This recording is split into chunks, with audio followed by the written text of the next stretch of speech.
Right. So, Jackson, welcome to the podcast. Thanks so much, Lewis. Thank you for having me, mate. No worries, it's my pleasure. And I want to start by saying I came across your content online, and especially in this day and age where masculinity, I don't ever, I never want to use the phrase, but we will touch on it later in terms of toxic masculinity and so on and so forth. Um, is such a big sort of hot topic, and Mm. there's polarizing figures like Andrew Tate and so on and so forth. Um, and I came across your content, and the sort of the vibe that I got off it that was just through it all was like pure sincerity, and it was so different to what people who preach masculinity have done, for however many years. Um, and that's what sort of drew me to you. And that was the sort of I like this guy. I like what he's saying, and I like the way he's saying it, which is sort of slightly different to everybody else. So I commend you for that. Thank you. I First appreciate and it. foremost. So for those that don't know you and those that sort of umming and ahhing about what you actually do, Sure. yeah, introduce yourself. Let them know what it is exactly that you do.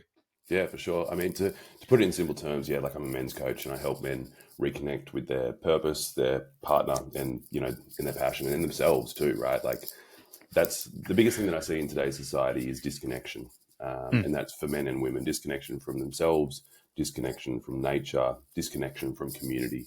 And it's one of the biggest things that I think is letting us down. Like you mentioned, polarizing figures like Andrew Tate earlier, and I think there's a good reason why people like him, people like the masses have been drawn to him, right? Is because like there's when there's a void and somebody feels that void, it doesn't matter if they're in a good way or a bad way. People are going to be drawn to them, and Yeah. there's some elements to him that I can understand why young men would be drawn to for sure. Yeah, I think I've seen that quite a lot, and in different areas as well, not just sort of in the masculinity realm. Is the fact that there's people that are polarizing. That I'd probably say most people that are either centralist in terms of the views, they're not overly right wing or left wing or anything along those lines. Agree with about between 50 and 60% of what they say, Mm, but then that other 50 or 40% that they carry on with is the bit that spoils the actual good stuff.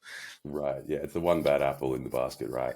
Yeah, precisely. So it's one of those where and I think then because you've got them polarizing figures in them sorts of roles, it then casts a bigger shadow on the actual issue.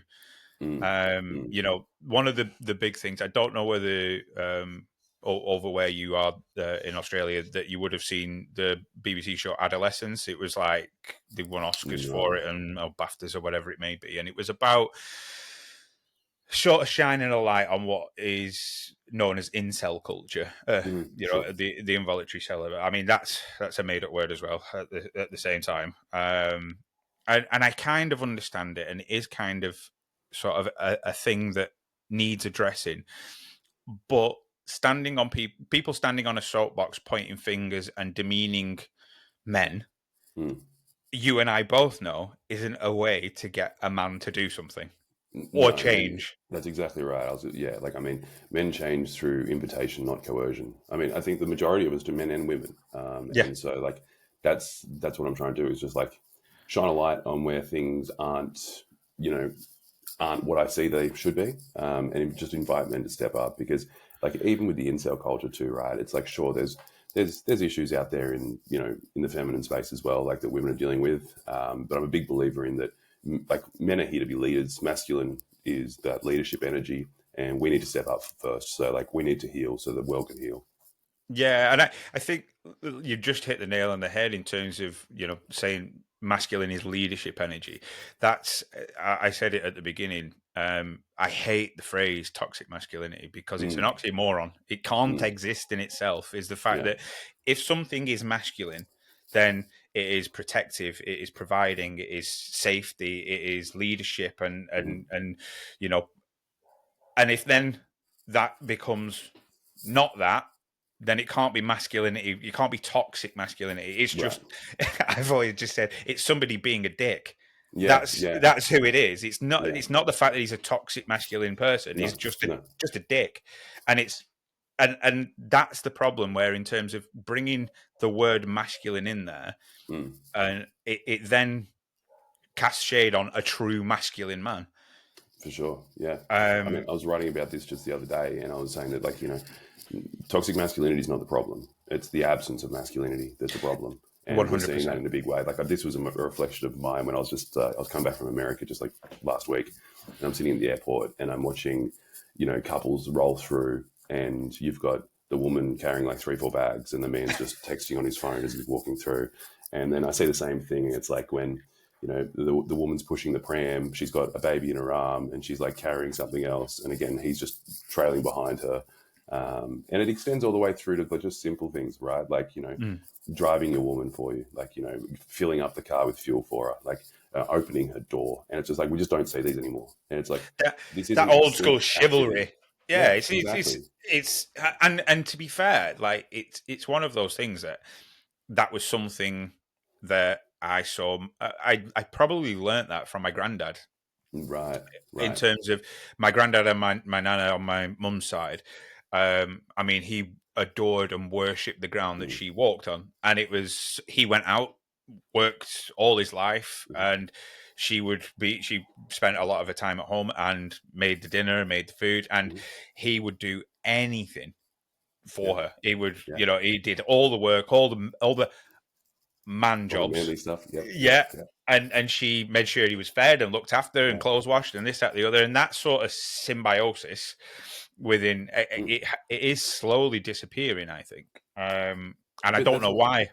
it is. That it's just harmony, right? Mm. Like, I mean, I think it can be traced back. I'm a big believer in very similar words to what Steve Biddulph, as we were just talking before the Yeah, podcast, yeah, and yeah. Manhood talks about the kind of removal of men from from the home around that industrial revolution time, right?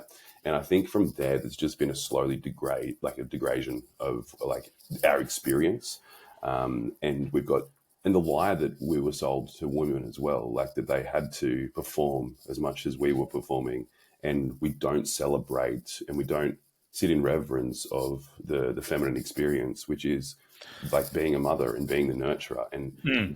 bringing a fucking spiritual being into the physical realm. Like, that's something that just blows my mind, and I think that's I live in awe of that. It's such a That beautiful is, thing to yeah. witness.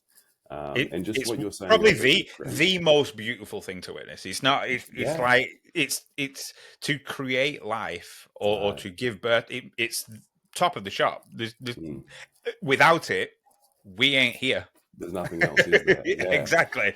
And I think on your point, what you're saying about your granddad, right? You said he adored her, and that is, I think, what's missing, right? Is like men, and this is what I see anyway. It's like men are scared to adore their woman from Mm, being fear of being called a simp or whatever it might be, right? yeah, And it's like, and this is like this is the difference between men and women when it comes to a relationship. A man needs to feel admired, and a woman needs to feel adored. It's very simple at the end of the day. And if that's the relationship that you have, you're going to have a beautiful mm, that beautiful polarity dance. yeah, 100%. So how? Obviously, we're sort of going down that rabbit hole, and we'll come back full circle. I just with the way that you post online, and I agree with pretty much every post that I've seen, and I haven't gone through it because there is a big back catalogue Sure. Yeah. of all your posts. Yeah. But I think, what's your journey up to this point? So obviously you seem very, I don't know how old are you now? 32. 32. So for 32, you're 5 years younger than I am. You seem very well rounded and well educated, from almost like a spiritual aspect. Um, where does that come from? What's your journey up to that point where you decide that this is your sort of path and purpose? Yeah. I mean, great question, and I'll try to condense it down because it's a Oh, it's a long journey that don't started. worry. We've got all the time, We've got all the in the time in the world. world. Sure, sure. So, like, I mean, my own personal experiences, like, I guess it started in school, right? Like or even way back when I was a kid, and always getting in trouble, not knowing why I'm doing what I'm doing. You know, smart enough that I'm capable of, like, performing at school without having to do too much study and those kind of Hmm. things. And then as you get older, you realize that you need to put in effort and do things. So when when I kind of finished school and then was getting into my young adult life, and entering relationships for the first time, it's like I knew from when I was a kid that I didn't want to have the same relationship that my parents had. Like I was cognizant of that fact, but because I didn't know how to not do that, because it was like in me, it was just like that's just wired, it's programmed into us, Mm-hmm. like into our nervous system. That's how I found myself showing up in a relationship. And passive aggressive comments, snide remarks, silent treatment, just avoidance, right? Like not handling conflict, the whole shebang. And it was that and a couple of business losses that made me really go down the path of, okay, I need to start. I started getting into psychology really just so I could work out why the fuck that I was doing the things that I was doing, because I'm smart enough to realize that that's not how I wanted to be, Yeah, yeah. but I wasn't at the point where I could not be like that. And so yeah, that really started setting me down that path. So I started studying psychology. I started reading as many materials as I could, listening to as many like speakers as I could, and just consuming knowledge, and then just witnessing male female relationships. Right? It's like because when it must have been 5 or 6 or something. I literally had this thought, and it stuck with me ever since. After witnessing a fight that my parents were having, but I was like, when I'm with a partner, it's like I want to just work out shit, right? It's like Yeah. if this is the person that I love, why wouldn't I just want to like work this stuff out with them instead of fight with them? And yeah, that thought continued through, and just witnessing relationships and witnessing people being unhappy in relationships, and just knowing that that's not what I want. So then, getting to a point where multiple relationship breakdowns, and then really having to self-analyze without judgment was a big thing. Mm. So removing Yeah. myself from the picture and being able to That's really the look at it.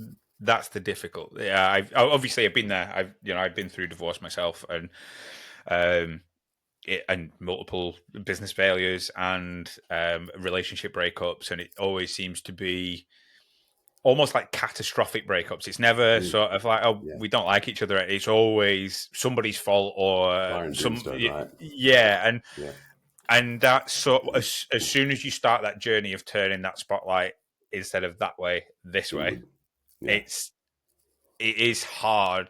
I mean, I struggled and kind of went down the path of you're such a dick. Like, mm, why are you being this way? And almost that self deprecating talk sure. constantly. And then when all that is done and dusted, and you can't sort of chastise yourself Mm, anymore, that's when I started thinking, all right, well now I can build. I've broken myself down to the point of being absolutely nothing. mm, mm. Um, and now I can rebuild Rebuild. myself the way I want to be. Yeah, yeah. It's funny you say that because like that was a big reflection for me as well, right? Like, there was so much pressure from like social media, from media. Just I went to an all boys school, right? And so there was like these Yay! different It's kind me. of like yeah, yeah, man.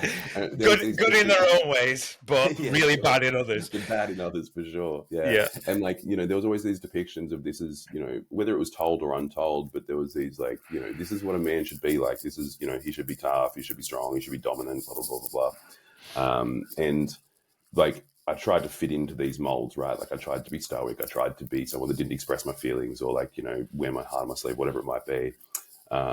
And yeah, I just noticed myself being pulled further away from, what felt like truly me. And just like your experience, like I had a mushroom trip one night, and this was kind of one of the main trigger points for me.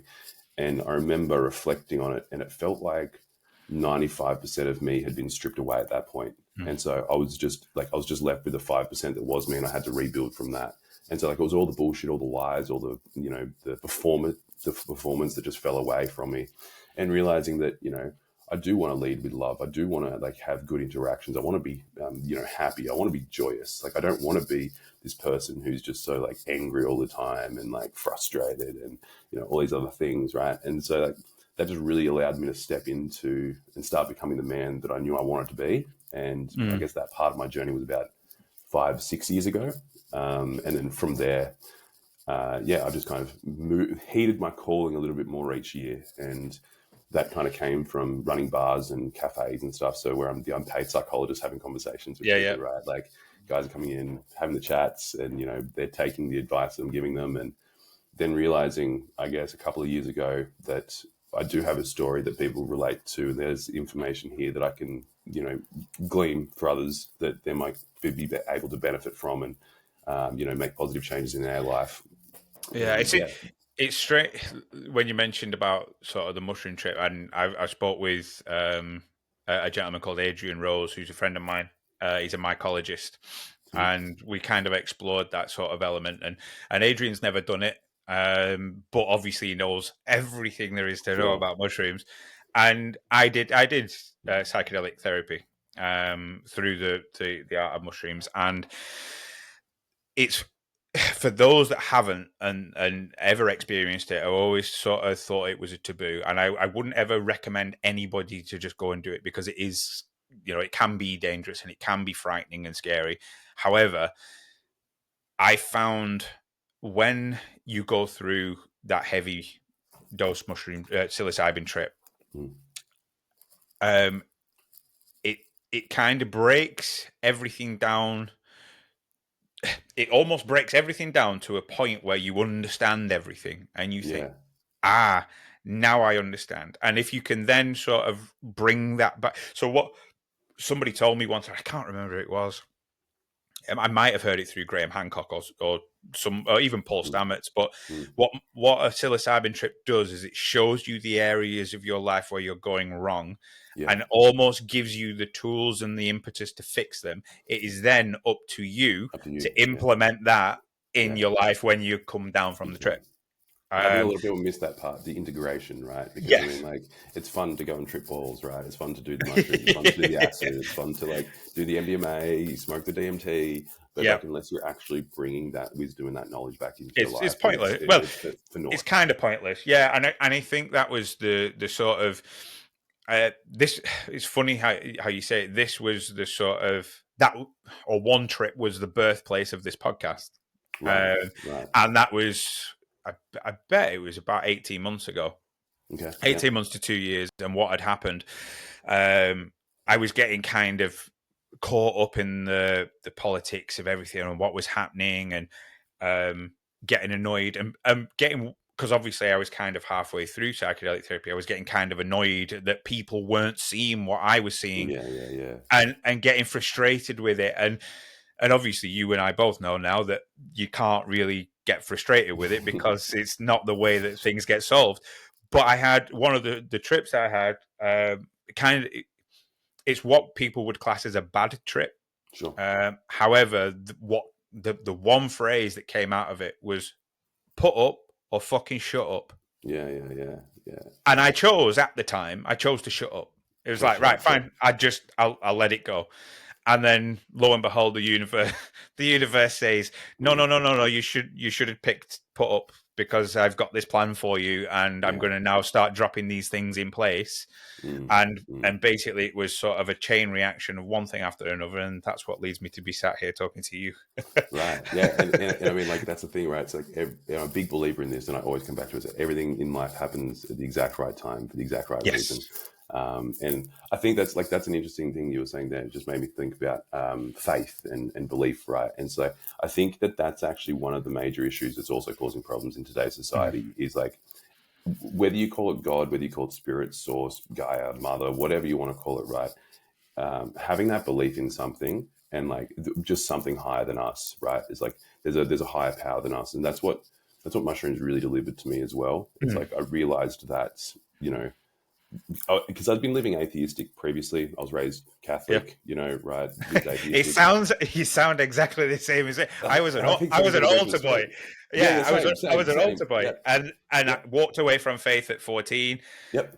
Thought it was all bullshit. Yeah, once Yeah, you're dead, you're yeah. dead. And then yeah, you're exactly the same in terms of the mushrooms. Made me think, Right. hang on a minute, there's something There is here and something else something here. to this. Yeah. Yes. And I think that's something really important too, right? It's like, because like my life has only dramatically improved. Like now I'm not saying I'm religious. I'm not saying I go to Mm. church every weekend anymore. Like, I'm not saying I do that, but I definitely have my own connection, right? Yeah. With a higher power. And the mushrooms just made me realize that it also doesn't matter what religion you believe in or what faith that you believe in, because that's just all different languages of the same story, essentially, right? Like, it's just different Yeah. Yep. interpretations of, the spirit source, word of whatever. And that, yeah, like, live and let live for one, and like whatever your Hmm. connection is to spirit and source, that's what you need to All cultivate. power to you. Yeah. Yeah, yeah. And like that's just changed my life in a dramatic way. Like just realizing that there's something else out there bigger than me, and there's a plan that it has for me. And because the path starts to appear once you start walking it. Yeah, it's weird. So obviously, I mentioned to you that in terms of reading was one of my, it is still one of my biggest things. And I say reading, I'm lying. I'm telling a complete lie. I listen. I use Audible Sure. because I'm Audible. lazy and I'm Yeah. always on the go and doing something. But it helps, and it's one of those things where I've read and read and read hundreds and hundreds of books over the past 6 years, and I remember listening to The Monk Who Sold His Ferrari by Robin Sharma. Okay. Yep. Now, I mentioned this on another episode, but basically, have you heard of that book? No, no, I haven't. So the premise, this is the synopsis, and it sounds absolutely bonkers, but it reminded me of it when you mentioned path. So the premise of it is there is a 9 foot tall sumo wrestler that lives in a lighthouse in the middle of a garden. He wears a pink G-string. His prized possession is a gold pocket watch, and he walks a diamond path every day. Okay. And each one of those sort of elements is meant to represent something within your life. So the path is obviously your purpose, your dharma, what you're meant Mm. to do. The gold pocket watch is time. You know, we've all got a limited amount of time on this plane of existence. Um, the sumo wrestler signifies your strength in the power of who you are. The pink G string is your modesty and your Sure. humility. The lighthouse is your center, your home, your beacon of where you're meant to always come back to. And the garden is basically your mind and how you're meant to tend to your Mm. garden on a regular basis. And I remember reading the book and not really understanding it. And thinking, oh, yeah, it's very profound, this, and very Right. interesting. And then subsequently to understanding, and for those that have never been on a mushroom trip, the sort of the connection that you just understand. Yeah. Yeah. There's nothing Incredible. shown to you. You just understand that Mm. everybody's connected, but everybody's individual at the same time. But Yeah. we are all connected. As soon as that became apparent, that meant something. It was like, Right. You connected the now dots. now things start clicking into place, and now things start dropping. And I think, there is a lot to be said. The ancients used it for eons before Nancy and Ronald Reagan came along Right. and made it a Right. bad Yeah. made it a bad thing. Yeah. And that sort of connection, whether it be to a higher power, God, Allah, Buddha, Mm-hmm. Hindu, Krishna, whoever it may be, Mm. like you said, it is in essence all the same story in different Yeah. languages and different setups, and that aspiration to a higher power, Mm. in essence, keeps the keeps the dickheads in check, Yeah. because it's, the 10 Commandments, thou shalt not kill. That we as sort of a modern society, where you are in Australia and the UK here, is we've based a lot of our laws and a lot of our societal laws on them 10 Commandments. Sure. Sure. And you can't deny that fact. And whether it's been done consciously or subconsciously, it has been done. Mm. They were written thousands and thousands of years ago, and we're still living by them rules today. That's why murder's not legal. That's why Right. we can't Sure. Sure. steal. That's why, if somebody has an affair, then they're at fault in the marriage, and they're the Mhm. ones that and we use them throughout. So regardless of whether you think religion or spirituality is part and parcel of society, it very much is ingrained in from the start, in Mm. my Mm. opinion. Oh, in a Um, big way, in a yeah. big way, and like I think the only issue that I have with it, I think, is like man's not supposed to be subservient to man. We're supposed to be subservient to God, and we're Yes. supposed to have our own connection, and that's the issue that I kind of feel with the church, for example, and probably other other religious sectors as well. It's like you walk in, it's like this is his interpretation of the word of God, instead of it being what's your interpretation, what do you feel, and like you were just saying about that story just earlier with the garden and everything. Yeah. And it just made me reflect back to, and I think that's the same thing about the Bible, right? And it's the same thing about the Adam and Eve story, right? We talk about it being a creation story, but I think it's more about our internal story. So, like, the male and the feminine, like the masculine and the feminine energies exist within us, right? It's like, we are gardeners. It's like, tend to your garden, like take care of, like, externally and internally. It's the whole as above, so below thing Yeah, too, right? Like, it's whether there's it's so many relations. metaphorical, or whether people take it as there was a Yeah, woman called Eve and a man called right. Adam, and so on and so on. And and it's one of those where it. So I've recently started reading. I read about 4 5 books at the same time and just sort of Sure. dip in and out Yeah. of them. But the Book of Enoch, and like there's certain excerpts out of that that make religion or the Bible or the story from the Bible seem a little bit more realistic. As Mm. far fetched as certain is. So, for instance, like one of the biggest things that I never knew. So these are the two things. And I went into school today after I picked my daughter up, and she got to show me all what she's been doing in her work and stuff. And they were doing the Adam and Eve story. Okay. Yeah. And I mentioned, did you know that Adam and Eve technically had a third son? So they had Cain and Abel. And I only ever found out in about 2 years ago that there was Cain, Abel, and Seth. Mm. They Mm. were the three. There wasn't ever just two. There Mm. was three. So there was Cain, Abel. Abel got murdered. Cain Yep. founded Canaan, and was the sort of bad one cast out. And Seth was the one that carried on the behaviors and Yes. the will of God. Yeah. And he was a direct ancestor of Moses. Right. Yeah. And Moses, obviously, everybody knows who Moses is in every religion across the planet. He was the one Right. that built the ark and saved, chosen by God to save all the plants and animals and so on and so forth. And it's like that's not taught.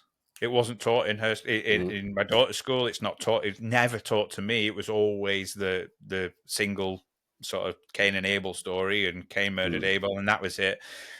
Now, little bit, and then on top of that, in terms of the other thing, when the burning bush, which is Moses, the actual words God spoke to Moses through the burning bush verbatim were he actually acknowledges every other god. He never he actually says, I acknowledge them, but I am the one true one. I am the best. I am the sort of almighty. Now, if that's taught, I can get on board with that, because it means that you can't dismiss Thor, Odin, Right. Sure. Zeus, Yeah. all these pagan gods, all the Greek gods, all the Norse gods. You can't just dismiss All them that as existed before. mumbo Yeah. jumbo. And Egyptian gods, you can't say that they're all nonsense. And Right. and but this one's real. Don't worry about it. Yeah. It's like no, they're all real, but I'm the one true.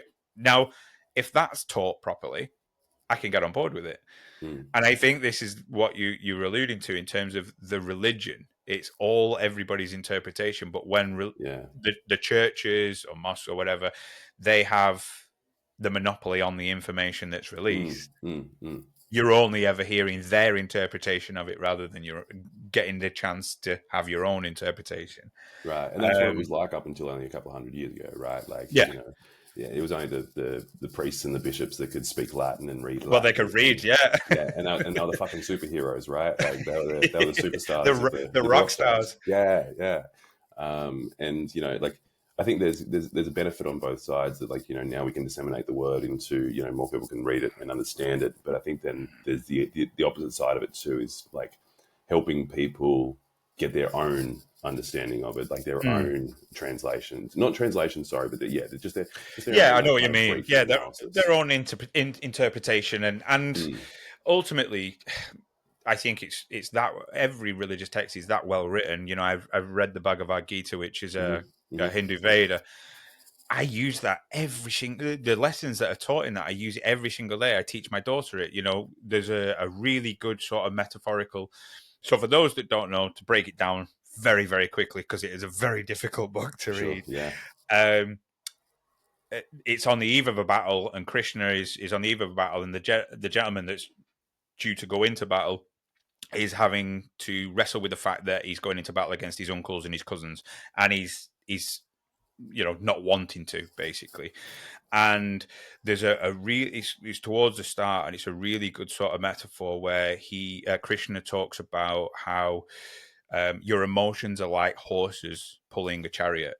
And if you let any one of them horses take over and get out of control, your chariot's going to tip the fuck over, and you're going to, become a cropper. And I think I use that because my daughter loves horses. I use that analogy with her.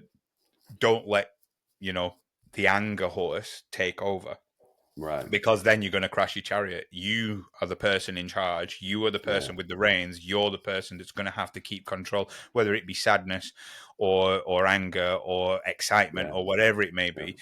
You've got the reins. Don't let them take over. And things like that people don't get taught and don't get sort of exposed to. It suffer. It will ultimately cause suffering from the fact of not knowing. And I think that links it all the way back to sort of the masculine and feminine within society that is prevalent throughout every religion. The male leader, the male provider, and the female mother, right at the beginning. So with what, in your eyes, what is masculinity in the in 2025? What is masculinity or what would you say it is, in essence? I think it's balance. Like at the end of the day, it's about balance, right? I think we need to be balancing strength with compassion. We need to be balancing yes, we need to be able to feel our emotions, but we also need to, what you were just saying, we also need to have emotional mastery, right? Like not letting them run the show. We need to be able to show up with leadership, but not dominance. And I think that this is where that phrase kind of toxic masculinity gets thrown around a lot, because we're seeing the kind of the caricatured version of all of these elements being exposed and expressed through different people. But we're not seeing a harmonious version. We're not seeing a balanced version of somebody that, even if we just think back again, I don't want to make everything about religion, but like just a good story that comes up is like when Jesus is in the, he's in the mosque and he talks about, flipping tables, right? This is the problem that we see in today's society. There's too many nice men, right? And there's not enough good men. And there's a big distinction between those two things. And like Jordan Peterson puts it really, really well. When he talks about being a monster. Right. You should learn to be a monster, but then learn how to control how to control it. Because I mean, that's exactly right. Like, because this is the other side of the coin too, right? It's like if you see somebody doing the monstrous act and you don't act, you're just as bad as the monster. Yeah, you're complicit. And I don't think people understand that too. Like too many people have just moved towards passivity and just not doing anything about any situation that they see, like not having a fucking hill that they're going to die on when they see something that's abhorrent to them, and if you've got a bad monster, then what? In an ideal world, what do you want to fight a bad monster? You want a good monster. A good monster. You don't want some passive nice guy, because they're gonna get battered. This episode is sponsored by the Pendle Mushroom Company, pioneers in the world of functional fungi. They grow, harvest and dual extract every mushroom right here in the UK, from lion's mane to cordyceps, for maximum purity, potency and sustainability. Whether you're looking to boost focus, energy or overall well-being, their tinctures are the real deal. No imported powders, no fillers, just science-backed mushrooms done right. And because you're part of the Cut the Shit community, you can get 10% off all tinctures with the code CTS10 at pendlemushroomco.com. That's CTS10 for 10% off. Unlock the power of nature with the Pendle Mushroom Company. You want a good monster. I completely agree with you on that one. And I think at the end of the day, it's like that's what that's what women are seeking too. They're seeking a man that's capable, right? And it's like that's capable but not going to, essentially. Like they want to feel that. They want to feel his presence, right? It's like, because for so many, this is something that's been coming up in a lot of conversation with women lately for me as well, is about safety for them, right? It's about them feeling safe. And it's our job not to tell her that she's safe, but make her feel that she's safe. And Not enough guys have that capacity within them. Not enough guys have the ability to stay present and the ability to just like let her feel her emotions and let her go through them and be the fucking lighthouse in her storm. Because too many of us are taking that side of vulnerability, taking that side of, oh, I need to be expressing my emotions to my woman. No, you don't, right? It's like, you know, you need to express them, sure, but like that's what your brothers are for. That's what your brotherhood is for. Yeah, yeah. It's like you shouldn't be the emotionally unstable person in your relationship, right? Mm. It's like that job is for the woman. It's your job to be emotionally stable. And then if you've got problems, which we all do, and like I'm not dismissing men's problems, I'm not dismissing men's mental health at all. That's clearly like I clearly give a fuck about it because that's why I Yeah, do what yeah. I do. But that's where your brotherhood comes into it. That's where you need to have, and this is what I say, it's like you don't just want men that you can get high with, you want men that you can cry with.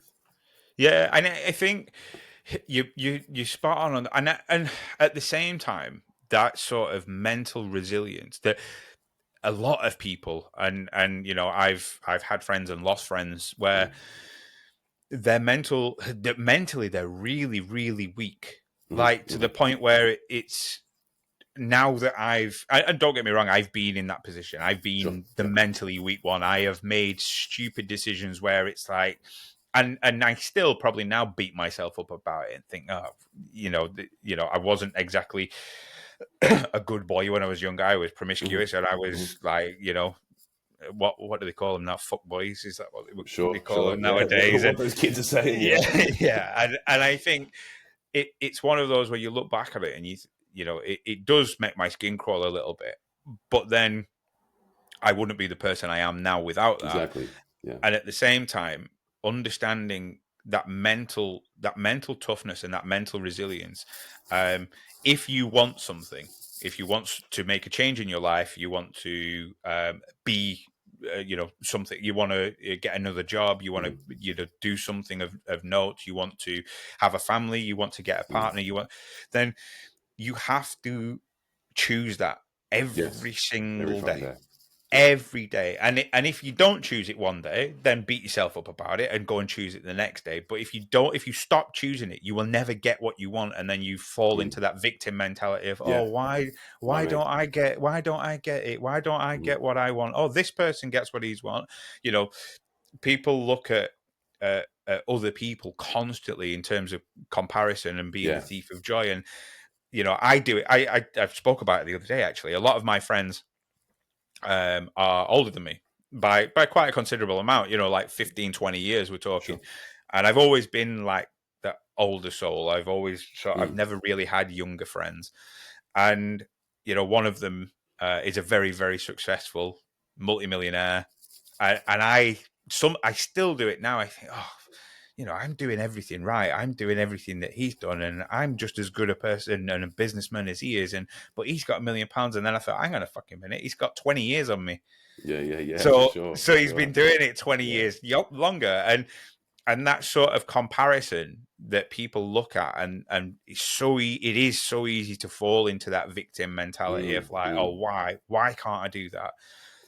But then you've And, got to remember that it's not easy. You've got to take them yeah. hard steps and them hard decisions constantly. Well, I mean, that's the thing, right? It's like everything's hard. Choose your Hmm. hard. Being fat's hard. Fucking being fit's hard. You know, I've been being both. successful. Yeah, being successful is hard. Being broke is hard, right? It's like choose your hard. But like that was one of the biggest turning points for me was realizing that life wasn't happening to me; it was happening for me, and just Mhm. changing my mindset around that. Right? It's like, okay, well, what are the things that I can control, and what are the things that I haven't been controlling, right, previously? And so, like you mentioned about playing up when you're a kid and whatever, and I think that's always part of it too, right? It's like we are like we do the best at the time with the knowledge that we have, Yeah. and then we get to a point of awareness, and that's when we can kind of make that change. And it's like you can have that, and I guess this is what we're talking about earlier with integration from the psychedelic experiences, right? It's like there's so many people who I know that are aware of their shortcomings, but they're not willing to do any work to face them or fix them. And it's like Yeah. they're going to continue just down that victim mindset instead of that abundance mindset. And I think that's one of the biggest issues. But it then goes back to men not having defined their values. Like, what are your core values that you just live your life by? Because if you have those defined, then it's so much easier to make every other decision from that point. It's like you Mm. don't get stuck in this, decision paralysis mode, right? Where Yeah. it's like, oh, I don't know what I'm going to do. It's like, well, does this align with my values? Does this align with my North Star, where I'm taking my future? And it's like, and then if you're in a family, obviously it's like, am I holding my family's vision in mind with every decision that I'm making? Yeah, I think that's obviously I've got my missus and my daughter, and it's very much a thing that I've learned over the past 5 years. You know, me and my missus have been together for 7 years. I got that right. Yeah, Hell yeah. she's not right. Hell yeah. Definitely got that right. So, and I think one of the things that I've learned, and probably more recently, is if I have a vision, and you know what my biggest vision and where I want to end up, and this is professional, this is what Mhm. I want to do, this is what lights that sort of spark and passion within me, Yeah. and speaking to people like yourself and all the other guests that I speak to, it is kind of done from a purely selfish aspect, as Sure. sort of like I'd love, you know, if nobody ever listens to this episode, which I highly doubt, I've got to speak to somebody really Yeah. interesting and had some really amazing conversations. But I think the biggest vision for me, or the family vision, this is my own personal vision. The family vision is we want land, we want Mm. an off-grid sort of small homestead. We want to raise pigs and sheep and cows, and I've kind of had that vision in my head for 2 years privately. Mm. I Mm. never shared it. So in Sure. essence, what, you know, even Esme, to a certain extent, my daughter, you know, she's working at school and she's always loved horses and she wants to do something with horses when she's older. I haven't told her that vision, so she wouldn't be working towards it or have it, you know, way In down the mind. line. Yeah. And then what I've done is I've shared that. And when I did share it with my partner, she was like, "Yeah, I'm up for that." And it was almost like, "Oh, Yeah. right, This weight, right? Like this fucking, yeah." yeah. Yeah. It's Yeah. so strange, and it brings me to a point. You mentioned it earlier, you know, in terms of the disc. You know, you were looking around and seeing sort of the discourse between couples and Mm. so on and so forth. And I can't remember for the life of me. It might have been a previous therapist or somebody, that a lot of discourse within relationships is unvoiced Unmet expectations. expectations. 100%. Yeah. And but 100%. you know, if I don't tell my partner this is what I expect, this is what I Yep. want, Yep. how the fuck is she meant to know? Because like our partners aren't mind readers, right? And it's No. like I mean, this is what I say as well. It's like, man, there's always going to be issues when two people are in a room, right? Like, or two people Yeah. together. Because like, I mean, how much time have you spent by yourself and you have an issue with yourself and you're just like, that was fucking dumb, right? It's like you put Yeah. another person in there. Like, I don't even understand me completely, right? So like, we have another person involved. There's going to be issues, but like, if you get to that point where you can feel, and this is what I come back to again, is safety, right? And because men need to feel safety in a different way. Yeah. But like, if both partners feel safe, then they can feel like they can express their authentic and honest truth. And I Mm. think when you're at that point, it's like there's no issue. Like you can't have issues when you're at that point because it's No. just everything's just being expressed, everything's being laid out on the table. This is where I'm at. This is what I'm feeling. This is where I want to be heading towards. Are you moving in that direction? Like, do you want to be moving in that direction? It's like, Yeah. yes, I think fantastic. Like, I think everybody, every man that's in, you know, a platonic relationship with whoever, um, has been in that position where you will have fallen out with your missus, or something will have happened with your partner where you're not quite seeing eye to eye, and one yep, will be sat at one side of the sofa and one will be sat at the other side of the sofa, and you'll spend all night not speaking to each other, right, watching television, and then 2 days later, what will be said was, "Well, I just thought you'd come and give me a hug." sure, Well, sure, yeah, but you didn't fucking tell me. If you'd yeah, have told me, I'd have and it's that sort of all that 2 days of silent treatment mm, and that awkward feeling of like not wanting to come home because you don't want that sort of feeling and to that walk on animosity eggshells and could have been completely avoided if yeah. you just said, "Oh, you know, I would really Hello. like a hug now." Yeah. And And because that's the most it's important part about conflict, right? Is repair. It's like it doesn't matter yes, what the fight's over. It's like, and this is one of the testaments of couples that last a long time, or like have successful relationships. Is not how like not when they conflict, but how quickly they move from conflict to repair, and like how mm, quickly they can like, yeah. and the efficacy of that repair as well, right? Like, you know, that true heartfelt, like, you know, seeking back for connection, because at the end of the day, that's what we're after, right? It's like we all just want to Yeah. be seen, heard, and understood. And like our walls come up when we feel like that's not the case, or when someone else is getting in the way. And like, yeah, if we just think about how simple it is, and like, why the fuck did I fall in love with this person in the first place? Like, let's just remove all the pride. Let's just remove all the bullshit. Let's remove the ego. It's like, yeah, I love this woman. I'm going to give her a hug. I'm going to give her a kiss. Yeah. Like, Does a fucking bing bag matter? No, it doesn't really matter. yeah, You know what I mean? yeah. Perspective has a lot to sort of do with it, and and that sort of brings me on to one of the points that I wanted to raise, because I'm a massive believer. You know, you've already mentioned in terms of nature's design of masculinity, and we've spoke about, you know, nature's design for femininity in terms of, you know, get myself into trouble here, and I don't mean to offend any, you know, trans people, LGBTQ people whatsoever. Just before I start getting shitloads of comments left, right, and center, is the fact that, you know, in terms of, you know, at the dawn of time, a man is, you know, biologically stronger bone density, faster, built to live longer, a keener intuition in terms of danger. And that was a man's role. A woman's role, you know, they're actually built to live, well, they're built to live less long, because obviously in terms of childbirth, they can't do any, you know, no, we wouldn't be here if they weren't able to do that.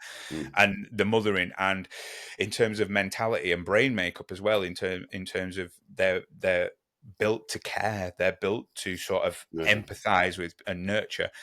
Now, you take that as nature, which you know, nobody can argue with. That is biological makeup. That is the way that we're made to be. You know, then you bring in sort of, especially over the last probably 2,000 years, big civilizations and societies, and how do you find with society's redesign of the masculine and the feminine roles, and sort of taking out, you know, the whole sort of trans debate of, you know, women can have a penis and men can get pregnant and all that. What pressure does society put on the man, and what pressure does society put on the women, whether that be through, you know, women entering the workplace, and you know, we all can agree that's a really good thing, but what suffers because of that, and vice versa. Big time. Yeah, like I feel like, I think the like one thing that comes to mind is sameness, right? It's like whether it is something that's this pressure that's put on deliberately, or whether it's just the happenings of the world, but it seems like there's almost this effort to flatten any kind of curve in difference between the masculine and the feminine, right? It's like we're trying to make everyone the exact same, and that's one of the biggest issues that I see. Like, because we have the masculine and feminine energies within us, like within all of us, right? Like within everything, like the masculine and the feminine exists, and so the harmonization of that, I think, is what's important, but not the crossing it out. Like we can't just completely flatten it and squash both of those elements, right? It's like there's beauty in both of them. There's beauty in the masculine, there's beauty in the feminine. And when you see, like, I mean, and I'm sure, like, you know, it sounds like you might have this relationship with your partner. It's like when you see that dance of polarity, when you see a masculine man and a feminine woman, like everybody's happier about that situation, right? Like those that are in it are happy about that situation. Like they love it. And you can see it from the outside. Like she gets to soften, he gets to lead, he has respect, like everything's working out well. But like, when we've gone through this time of, like, you know, and I don't believe men and women are equal, right? As in, like we just aren't. Like we have different capacities, and like we have different strengths, and we have different weaknesses, and like that's why we're supposed to be together, right? It's the yin and the yang. It's like we balance and we harmonize with each other, and like why we're pushing away from that is beyond me. Like it should be celebrated. 100%. Like, I mean, and this is the thing. It's like, I'm not like, don't get me wrong, I don't hate women at all. I fucking adore and love women, right? Like I said earlier, like the fact that they can bring in a spiritual being into the physical realm is just amazing, right? And like, in essence, we should be jealous. We should be jealous. Like, I'm not a father yet, but I'm so excited for that moment, right? It's like, that's something that I look forward to. But like every woman that I see that's a mother, it's like think that the world of them. I just think that that's an amazing thing. And like, why aren't we praising that role? Why aren't we praising the role of the nurturer, right? Like being in touch with our kids. Like, I don't think there's any glory in a woman giving birth and then going back to work 3 months later, No. right? I don't think there's any glory in that at all. I don't like. There are some women out there that are more predisposed to chasing a career than raising a family. I can appreciate that, like, because there's differences and the outliers in everything. Yep. But on a whole, on an average, it's like, I don't think the majority of women out there that are in those roles that are being career women are as happy as the ones that are out there nurturing and living what they're supposed to, like, as in inherently, physiologically, biologically supposed to do. Just the same was like, I would love to be able to be a stay-at-home dad in the future, and that's why I want to work from home and set it up and have homeschool. But I still understand the need to be the provider, but to be the protector, to be the one that leads the household, right? It's like those things is like, that's just inherently in me. Like, I just know that that's how I want to be, and so I don't want to become this. And I'll just use the term soy boy. I don't want to become a soy boy. I don't want to become neutered. I don't want to become castrated. And that's what's happening. We're castrating masculinity, and like, we're not allowing that to flourish, and all we're hearing is that masculinity is toxic, and that narrative is completely destroying young men and boys at the core, like where they currently live. Yeah, and it sort of brings it in circle, really. I mentioned the sort of TV program Adolescence, which was sort of all about incel culture, and and from a man and from a male perspective, which is quite funny. How I've had females within my family life, mention about this program, and honorably and not in any stretch of the imagination, sort of from a negative sense, want to work with incels and the incel culture and help and this, and it's like, I did mention it, and I did say, like, what you've got to understand is, and this is not a slight on your intent or slight on you, but from a female's perspective, you're not going to understand. You're not going to quite get it. And the little subtle nuances between, when a man's pissed off, another man will know why that man is pissed off. Yeah, for sure. And do you know what I mean? And Yeah. and the thing for me is the fact that if a boy is constantly being told masculinity is toxic, Yeah, and just who he is. yeah, and your urges are wrong, and fucking hell, I remember being all the way from probably 12 all the way up to fucking 18. You'd be on the bus to school and you'd end up, getting a boner, and you'd be thinking, oh fuck, like, and it's just, it's your hormones, it's your body, it's what happens now. Yeah. It, unfortunately, when you're getting told that is wrong, and That's wrong. Yeah. you're constantly sort of berated for it, there is going to be fucking anger. There is going to be that is a male thing to be angry. If you're told you're wrong and you are, Just for one of the being. things, one of the things that sort of gets me angry, and you mentioned it in terms of that dance of sort of femininity and masculinity within a relationship. And my partner knows, and don't get me wrong, we go through arguments like anybody that says they don't is lying. Complete bullshit. It's an Instagram relationship. Yeah. It's when, if someone calls me a dick, I'm a dick. Yeah, that I could probably think. At that time, I might say shut up, but I probably know deep down, I was being a bit of a dick. Yeah, sure.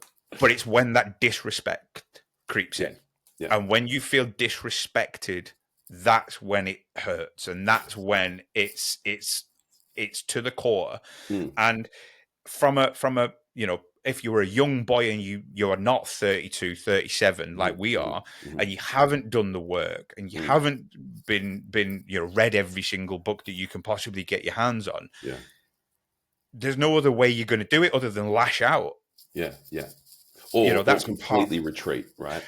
Yeah, it's either one of those two things. And I think, like, let's just unpack that a little bit further, right? It's like, underneath that anger and underneath that disrespect, it's one of two things, right? It's either shame or guilt, right? Or, like, the third thing can be grief too. But I mean, like, that's a whole nother ball game. But, like, in those moments, right? And it's like, that you're talking about, it's like, when we're shamed for our masculinity, right? We're shamed for our lust, we're shamed for our desire, we're shamed for our hunger, and then that just turns into a guilt that we like for having that, and then it's like we repress it, or it gets lashed out, and so like it gets lashed out in ways that like are abhorrent, right? Sexual abuse, violence Hmm. in the streets, like just abuse in general, and all of that's just coming from unhealed boys, right? Yeah. Right, and then like how they are then operating in the world, and that like that's what I always go back to is like masculinity is not toxic, it's the fucking absence of it that is, right? If we Yes. had more men out there teaching and helping boys get through those moments and like guide them through initiation, guide them through challenge as well, right? Like and deliberately put them under challenge as we used to would have done through initiation ceremonies, through like our cultures in the past, we would have Mm. gone through these moments where we've turned from boy to man. Yeah, We that don't, rite of yeah, passage. the rite of passage. We don't have rites of passage anymore in the majority of Western cultures. And like, that's a huge thing that's been lost. And that's a huge detriment to I society think as a whole. it's been lost relatively recently as well, because I Yep. remember, and linking it all in is in terms of like drinking culture, especially here in Oh, the yeah. UK. Yeah. I learned how to drink from my granddad and from my Hmm. dad. Is the Hmm. fact that we'd go, my dad used to play football every single weekend, and Go to the pub Saturdays were, afterwards. yeah, Saturdays were the Yeah. pub day. Yeah. You'd go and after the, and you'd kind of see all his teammates and everybody in the pub, and you'd see the drunk at the end of the bar Yeah. that had like, you'd kind of pick it up and learn, right. Once you've had enough, you go home, and 5-6 pints is enough, and after 5-6 pints, you get something to eat and you go home. Whereas that, and then it goes a bit step further back in terms of the breakup of the nuclear family, Yeah. uh, Yeah. because of whether it be financial pressures, societal pressures, whatever it may be, and maybe even women entering into the workplace causes Hmm. that sort of distance to grow between a Yeah. man and a woman, Yeah. and then the man and the woman split, and the man tends to be, on average, become the absent father, or Hmm. the Sure. every other weekend father. And within a boy's life, that that absence is massive, Yeah. and they Big don't time. learn. And it's almost that snowball effect of, like you said, the rite of passage. They don't Mm. learn how to, How you to know hold I, themselves. yeah, well, I remember, I like most little boys, at times I was a little shit and I used to Sure. get into Yeah. trouble. And I've mentioned it to my daughter every now and again. If I used to say, there's an old game, and I'm sure it still goes on, and I think they call it ding dong ditch now. We used to call it knock a Oh, door knock and run. run. Yeah, knock and run. Yeah. Yeah, yeah, yeah. And then I remember once getting caught from an old gentleman, and he Right. grabbed me, gripped me, clipped me around the head, and I thought, oh my dad's gonna, you can't hit me, blah blah blah. And he took me back to my mum and dad's house, Yeah. and said I caught him doing knock a door run. I got a clip off the old man that I'd knocked on the door, and then I got a Get clip off off your the ear of dad. my dad. And Yeah. it's like, it's one of those things like, fuck, I won't do that again. Right. Um, Right. Yeah. and the lack of that accountability, and the lack of sort of passing on that sort of rite of passage, that sort of Right. westernized rite of passage, because of whatever one factor or another has disappeared. I think that's a lot to answer for, Huge. with every sort of aspect. Like I said, in terms of binge drinking, people don't learn how to drink anymore, and how to actually just go and have a good Go and time have a and couple. go Yeah. home. Oh man, I Um, could wax lyrical about like the lack of man and the impacts that has on a big way. It's like, and because it's not just the boys either, right? Like, and it's not just in those situations like how to be a man, but it's like it's also for girls too, right? yes. What does a safe man look like, and what does that feel like? What does my nervous system feel like when that's around? Like, how does dad love mum, right? It's like Mm, because that relationship, what they witness there, that's going to be the basis foundation for what they seek when they're older, right? And so, like, if they're seeing abuse, if they're seeing violence, if they're like, that's just naturally like, and we wish it wasn't so, but like, that's just naturally what they're going to gravitate towards. And that's the issue of a lack of masculinity as well, right? It's like, yeah. because that's, and it goes back to, again, like I said, I can wax lyric about all of this and the connections and stuff, but like, if there's a man that's doing that kind of stuff, right? And like, the men around him aren't pulling him up, aren't holding him accountable, right? aren't forcing him to like face his personal responsibility in regards to that. It's like that is, again, that's that monster that's like, you know, that's not doing anything, that's just as monstrous as the monster. And 100%. like the lack of backbone, the lack of spine, the lack of personal responsibility, like the fact that so many men aren't willing to take personal responsibility and like take authority over their lives is abhorrent to me. And it's like, yeah, That it accountability, the drives me. accountability is a big thing. Right. And it's one of those where it is really, really hard for a man, and I struggled with it for a long time. Is the sort of, yeah, I fucked up. Mm, I wasn't my intent, and to be fair, you know, I know my truth. I have never gone into something with necessarily bad good intentions, intent. but Sure. bad things have happened, Hmm. you know, through good intentions, and where I've kind of skirted that accountability because, well, no, I didn't mean it. Mm. Whereas that doesn't change It the doesn't matter. outcome. Yeah. It's, yeah, sorry, I completely fucked up.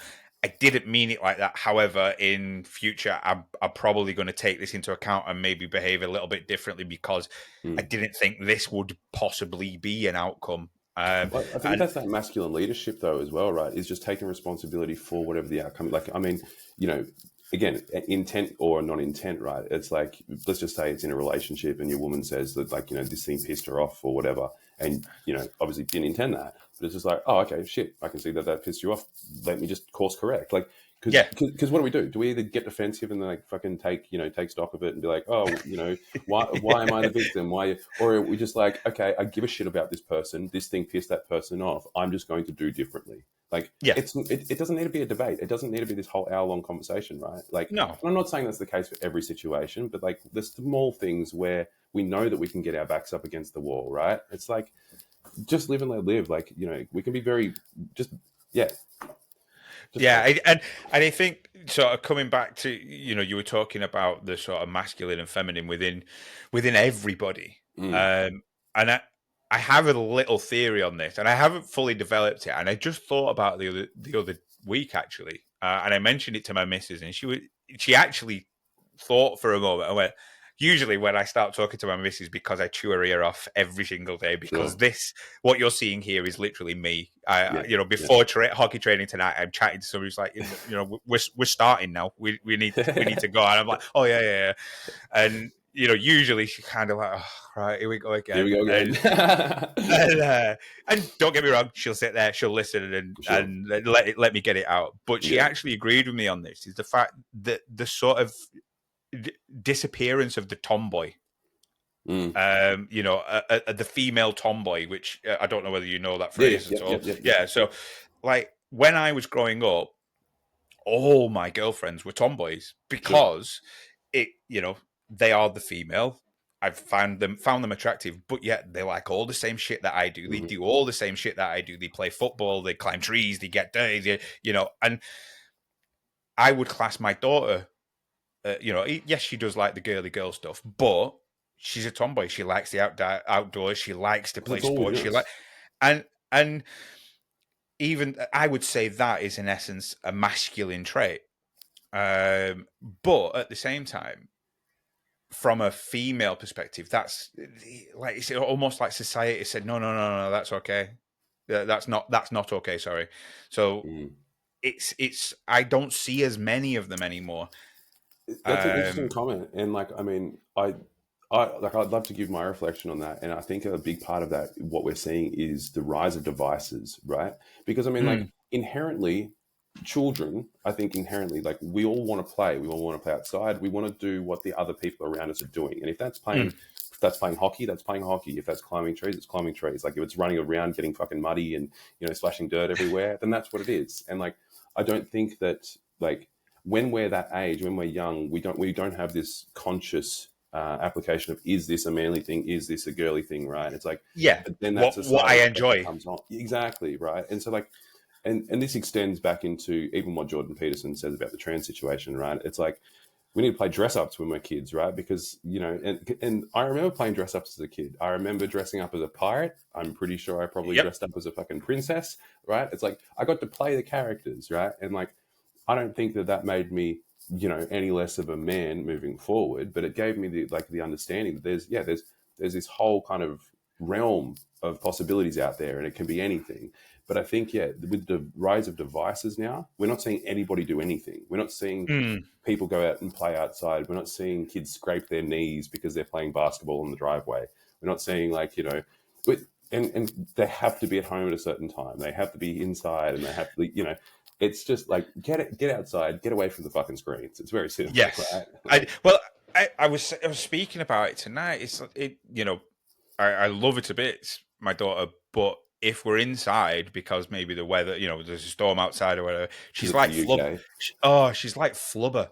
It's Sure. like bouncing off the walls, and it's like chaos, and it's almost like, my God, give me a break. But then I regularly go out mountain climbing with her up in the Lake District and whatnot, and she is, even on the hockey pitch or whatever, she is good as gold, pays attention. There's no bad behavior. There's no sort of craziness. And, I was speaking to somebody tonight about the putting that girl in a classroom to sit down, not move for 8 hours. It must be torture, because it was for me. I went through school and I coasted through school, and like exactly the same as you. I was clever enough to just coast. Didn't really apply myself. There was, I think, 2 subjects that I applied myself in, which was 3. There's maths, art, and sport. They were the 3 that you looked forward to every single time. But that was 3 hours a fucking week. That was the rest of it was just, I've got to endure this. Yeah. And don't get me wrong, I passed all my exams. I didn't do 1 minute of fucking revision. And it was one of those where I know for a fact now, in terms of, if I was allowed, or if that avenue was presented to me to, look, you don't have to do this. You can go and start your business. You can go and, what do you want? You discover what you wanted to do. Go try new things. Yeah. And that's the thing for me, is the fact that I haven't found my purpose, or my Shangri-La, so to speak, up until 37 years. It's taken me a long fucking time. And there is, it goes back to the age-old thing of comparison. You look at people at 20, 23, 24 that look like they've got it figured out, and you think, right, fuck me, I'm 37 and I'm still working it out. But that's the lie, and I still don't know too, right? Yeah. It's like we're sold this lie that you have to have it figured out. Like, you go to school, and we're not designed to fucking sit in classrooms for 8 hours a day, right? Like, that's just, especially for children, right? Like, even as an adult, I struggle to sit in a fucking seminar for 2 hours, right? Or like watch a workshop, whatever it is. So, like, expecting kids to do that is off the rails. But like, then we're asking them to have their whole life figured out, tell them like what university course do you want to go to that's then going to get you the job that you're going to have for the rest of your life at like 16, 17 or 18. I mean, I've still got jumpers from fucking when I was 18 that I'm still not sure if I like or not, right?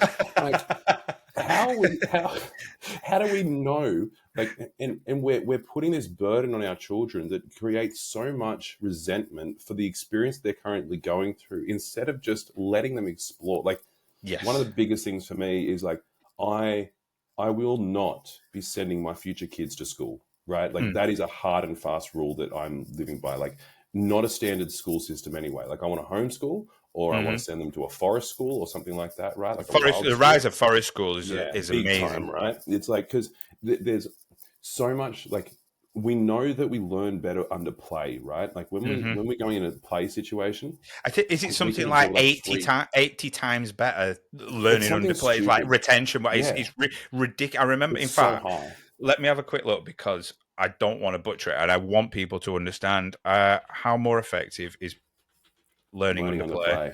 Yeah. Because it's wild, right? And like, we just think about like when we have done something, when it's not been this focused educational system, right? Like, or we're seeking out our own knowledge because we're interested, right? It's like, how much quickly, like, we just absorb that information so much better. And it feels like we've actually gone out of our way to find it out. So it's landing for us, instead of just sitting in a classroom being told what we need to learn. Like, they're not even teaching the kids how to learn anymore. They're just teaching them what they need to learn for this next exam. And like then I think back to when I was a kid, and I'm like, well, when I was interested in learning things, like let's just say, for example, baking, right? Like I wanted to start baking. It's like there's so much maths involved in that like it was easy to learn quarters, fractions, like grams, and like weighing things out and like the differences. Here we go. There you go. So like active learning and passive learning. Mm-hmm. So in terms of, I don't know what this Score and test it's an learning. article from the Harvard. So measuring actual learning versus the feeling of learning in response to being actively engaged in the classroom.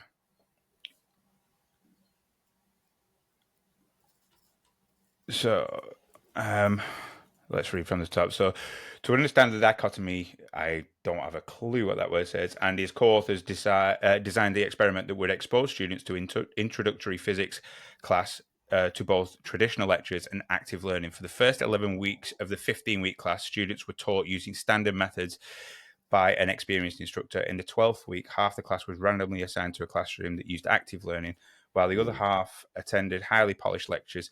In a subsequent class, the two groups were reversed. Notably, both groups used identical class content, and only active engagement with the material was toggled on and off. Following each class, students were surveyed on how much they agreed or disagreed with statements such as, "I feel like I learned a lot from this lecture, and I wish all my physics courses were taught this way." Students were also tested on how much they learned in the class with 12 multiple choice questions. Where's the results? So this is the results. So passive learning, which I'm presuming is score test of learning. So the active learning, obviously, you can see on the left hand side there, the active learning is by far better than the passive learning, which is testament to the fact that I thought it was a lot more than that. I'm sure I've seen something Yeah, where it's I've seen actually a some lot different more. numbers, but I think at the end of the day, right, it's like the idea is that just if we learn, like when we're not under this, like pressure system, Mm-hmm. it's like it's so much easier, and that's the way I kind of forward think about my children too, right? It's like so much of the basic primary school education I think can be taught just through experience, just through living, right? Yes. It's like, oh, you want to help me cook? For sure. Like, let's learn some, like, Yeah, you're yeah. just going to learn stuff as you're doing, right? It's like, yeah, there's so many ways that we can teach that's not in a classroom. And I think that the other side of the thing is like we expect our teachers to pretty much be the parents, right? It's like we're outsourcing our love and our education and our time, which is the most precious thing that we have with our Mm. children. We're outsourcing that through daycare, through preschool, through kindergarten, through primary school. Like how much time are we actually spending with our kids? And then so many parents wonder why their kid's a dick. It's like because you don't spend any time with them. You're not present Yeah, with them yeah. in any capacity at all. It's like you're outsourcing everything and then you're leaving them to the TV. I Right? think that there was a stat as well. It might have been on another podcast then, and I can't remember who did it. So forgive me for not giving any credit to the person. But it was like by the time that your child is 16, Mm. you will have spent the 80% of the time that you're going to spend with them throughout their life. Right, right. Yeah, Now, yeah. when you put it like that, you think, "Holy shit, that is." You've That's got most of it. 20% left Yeah. from 16, and they Mm. might live to 90. Well, obviously they might live to 90, but you whatever age you die at. But it's like them years between the moment they're born and 16 years old are Mm. so vital. Mm-hmm. And like you've said in terms of, and like Stephen Biddle says in the book, um I can't remember the The new name of the book manhood. now. Yeah, that's the one. In terms of the river, passing on Yeah. your lessons and your whether it be masculine or a woman passing on the feminine to the 100%. female, or Yes. vice versa. If you're not spending that time, Mm. between 80% of that time with your children, and passing on that information, he talks about putting dams and blocks in place of this Yeah. river. School becomes one of those, because Yeah. the person that is I've always told through sociology, a secondary caregiver. You're the primary caregiver, a Mm-hmm. school teacher or a football coach or a Yep. hockey coach or whatever. They're the secondary caregiver. If that secondary caregiver's values and Not aligned with yours. then Yeah. all it's going to do is drive a massive wedge Yes. between you and your Yeah. child, Yes. and before you know it, that's the Mm-hmm. sort of breakdown of that they might not I don't like using the phrase, but they don't become that true version of masculinity that you want. They become this what's labeled as toxic masculinity Right. because you Well, haven't because it's instilled absent. them Because values. it's absent within them. Like they don't Yeah. have those masculine skills. They don't have the masculine knowledge or the that energy within them, or they're not cultivating it. But you're bang on right. And I think this is another point that leads back to what I was saying about like the benefit of homeschooling or the benefit of Mm. like building a community around you. Right? It's like those secondary like caregivers. They were supposed to be our uncles. They were supposed to be our like Yeah. our father's trusted friends. Right? Family. Like exactly. The people that we would call our village. Like it takes a village to raise a child, right? And it's like, I'm a Yep. big believer in that, that now we've outsourced our village and we don't have the connection with our village. And you bang on. It's like when these teachers and stuff, because they've got their own values, they've got their own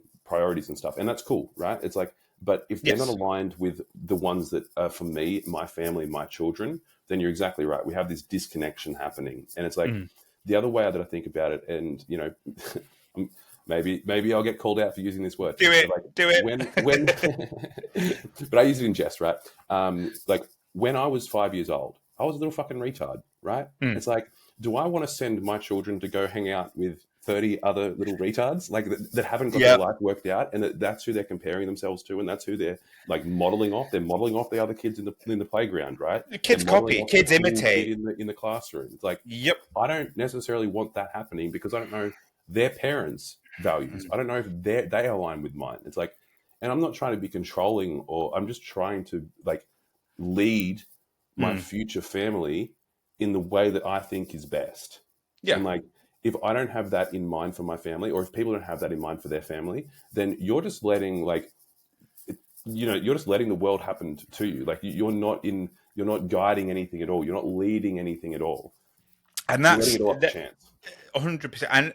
And it's not to say that, like you mentioned in terms of you're not trying to control or coerce. It's just you've got 100% of life, and 90% of what happens in life you have no control No over control over it. Yeah. whatsoever.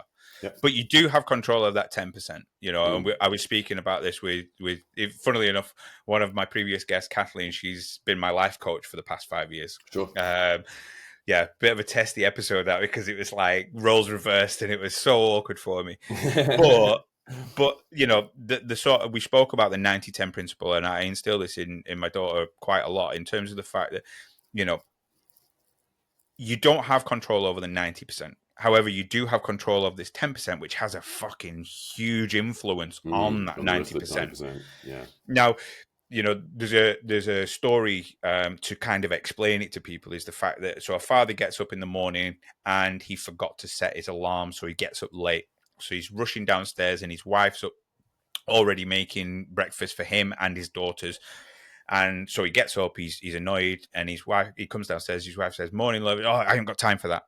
And sits down, and then his daughter says, "Oh, morning, daddy," and he's like, "Yeah, morning, love," whatever. And he's busy eating his breakfast that's just been made for him, doesn't say thank you, and then accidentally his daughter spills a glass of orange juice on his shirt that he's just got ready. He blows his stack and says, "Oh my god, I'm late and I've got to do this." And so his daughter starts crying. His wife then gets annoyed at him because obviously he shouted at his daughter. So his wife and her daughter go to school and work retrospectively, upset because they've fallen out. He's still got to go upstairs. He's still got to change his shirt, which makes him late. He drives like a maniac because he's late, and he, prangs a car and he gets pissed off. And then he gets to the office, and because he's got to the office and he's in a bad mood, he ends up getting fired. Comes out, and then it snowballs so much to the point where he might divorce, lose the house, blah, blah, blah, blah, blah, Kill blah, himself, whatever it might be. Exactly. Whereas if he'd have just taken the accountability and thought, "Fuck, I should have set my alarm. It's my fault." Walk downstairs and go, "Morning, love. I'm late. I'm sorry. I can't do this and that, the other." It changes all that other 90%. Right. And like, it goes back to what we were saying in terms of the accountability. Yeah. Be accountable for that 10%, Mm-hmm. and be honest with yourself. I do it every single day, and I journal at the beginning of the day, and I journal at the end of the day. And one of the questions I always ask myself is, what could I have done differently to achieve a different outcome?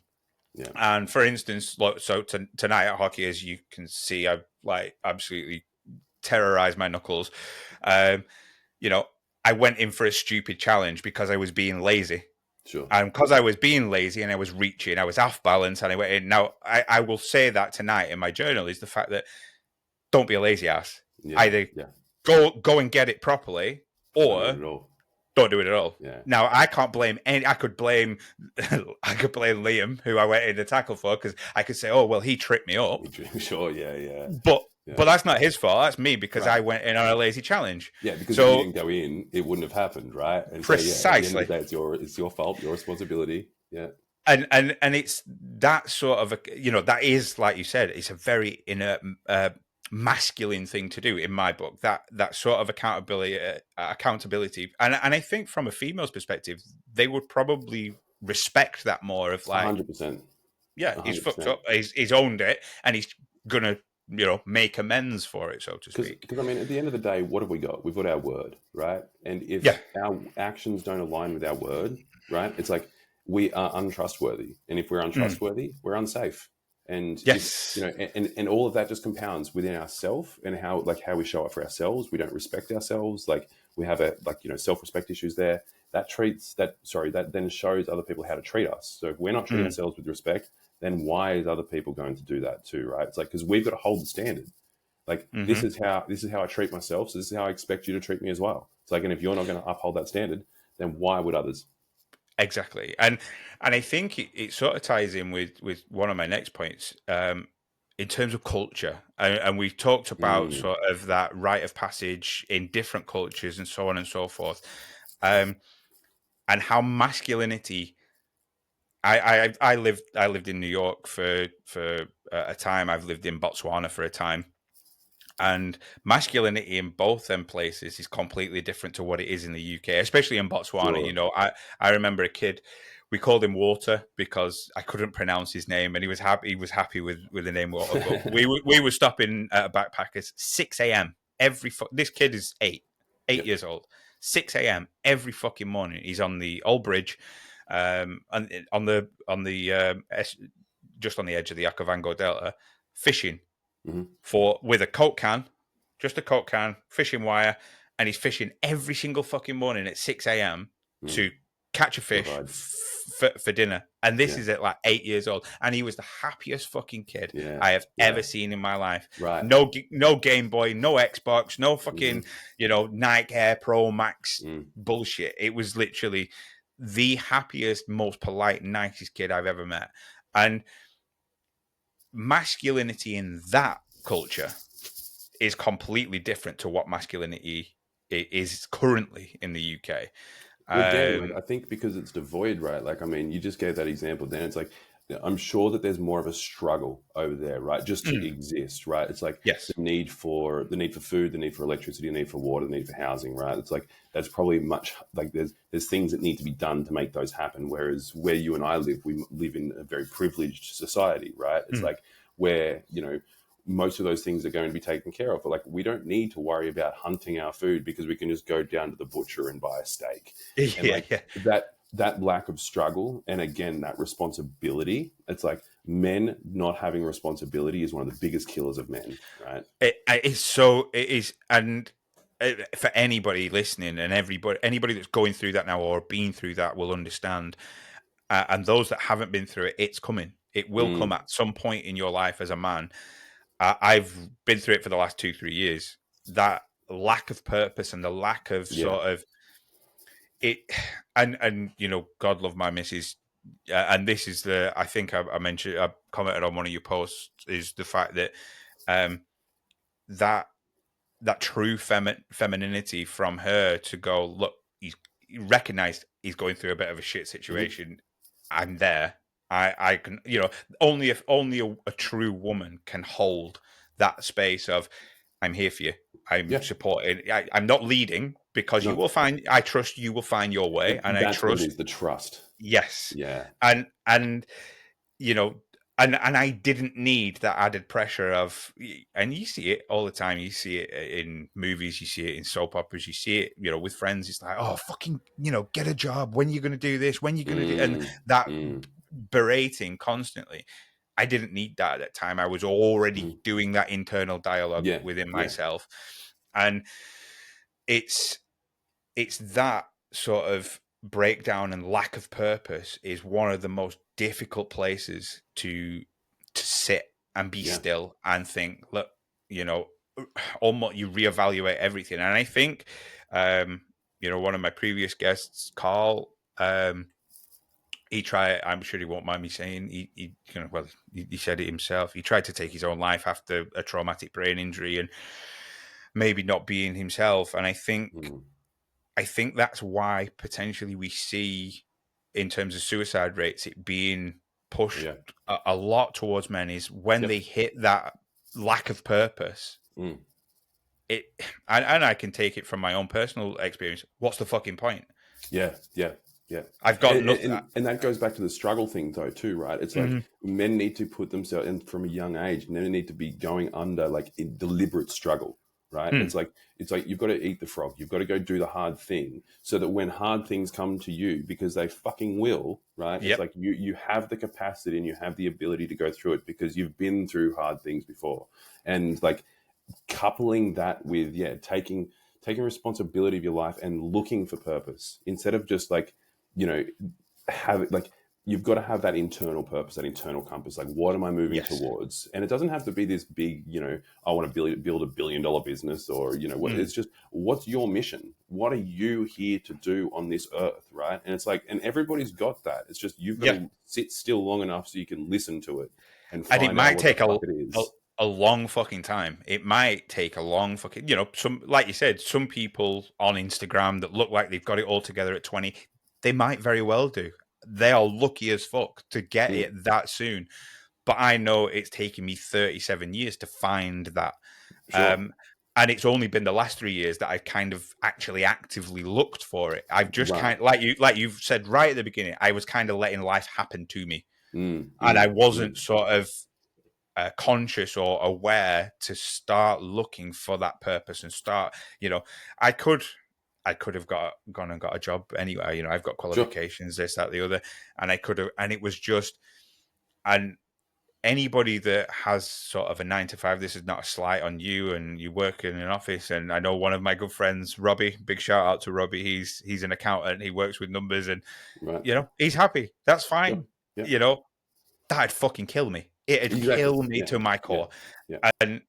And it took a long time to get comfortable with the fact that, look, I'm gonna have to just ride this out until the universe decides it's ready and it's time. Mm. I can't just settle. And I think too many people do just settle, which Yes. ultimately breeds that resentment, Yeah. which is going against your nature, which causes friction within relationships, and Well, it's again, then all it that comes back snowballs. down to this idea of like what we're sold. We're sold this image of, you go to university, you get a job, you get a career, you get a partner, you have some kids, you get a mortgage, right? And because Yeah, that's a yeah. big one too, right? You get the mortgage, and so that your way you can like live in your own home, and like you've got to have then the job to pay that off, and then now you've spent now the past 15 years moving further away from your truth because this is what you were told that you were supposed to do, and it's like, we don't need to live that way. Like, No. it's like we don't have to do that. Like, that's just because that's the way it's done doesn't mean that's the way we need to do it. And yeah, I think that like just finding purpose is one of the biggest things, right? Listening to yourself, listening to your authenticity, like what moves you, and like where Yes. do you want to be moved to, like, and allowing that to go through you too, like allowing to sit in uncertainty. Like, I don't know Mm. what the next steps are. I don't know where this is going to take me, but I'm going to just take the step and find the fuck out. Hmm. Yeah, one of my friends from hockey, Louis, he texted me the other day. In fact, I'll read it so I don't butcher it, because it really struck a chord with me, and it kind of links in with what you were mentioning about brotherhood. Um, he said, because obviously, he's been really big supporter of this venture of a podcast. Mm, And he basically said, honestly, mate, I'm not even just saying this. I find what you're doing so ballsy. I admire it so much. And that sort of, I haven't done it to be ballsy. I haven't done it to be sort of, oh, look at me, I'm mm. amazing, and this, that, the other. It's just following that truth unapologetically of, this is it. This is what Yeah, I'm this meant is to the do. thing. This is what, like, and fuck what anybody else thinks, and fuck what anybody else, sort of opinion is. I'm living life on my terms. This is my path. Mm, Um, If it fails, it's on my So be fucking it. head.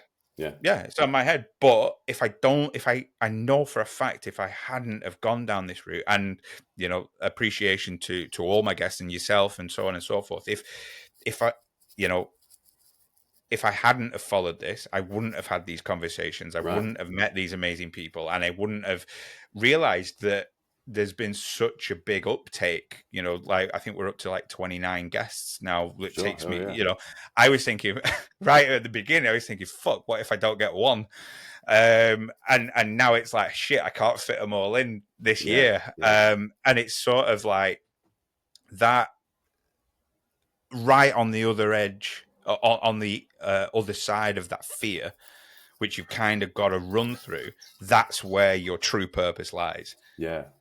Big time. Well, Yeah, I mean, like, and it's funny you say fear, though, right? It's like on the side of fear, because like I think fear and confidence are the exact same thing, right? mm, It's just how we dress them up, right? It's like it's two sides of the same coin. Because what is fear and what is confidence? Like they're just both belief in the unknown, right? It's yeah, like yeah, I like that. you just make your choice of which one you want to lean into because you've got the power. It's like, and the same with like anxiety or that nervousness energy. Like let's pretend I don't know, you walk up to the 10-meter diving board, right? And you're on the edge and you're like fucking, trembling, right? It's just like, Yeah, it's like, that's that energy just to go for it, And it's like, yeah, it's because you it's just your got to take body that step forward. preparing.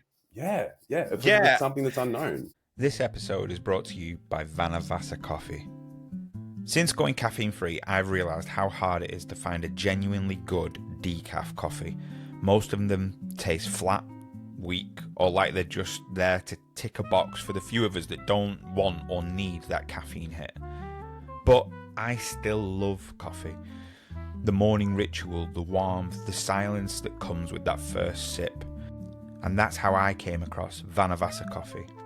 A brand inspired by the wilderness, built around presence, purpose and balance. Their coffees are grown all over the world and roasted right here in the UK.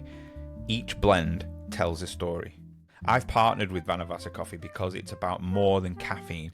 It's about connection and the ritual. Right now, they're inviting a small group to join before they launch.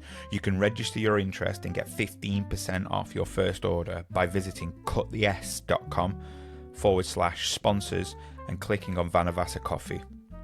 That's cutthes.com/sponsors and clicking on Vanavasa Coffee.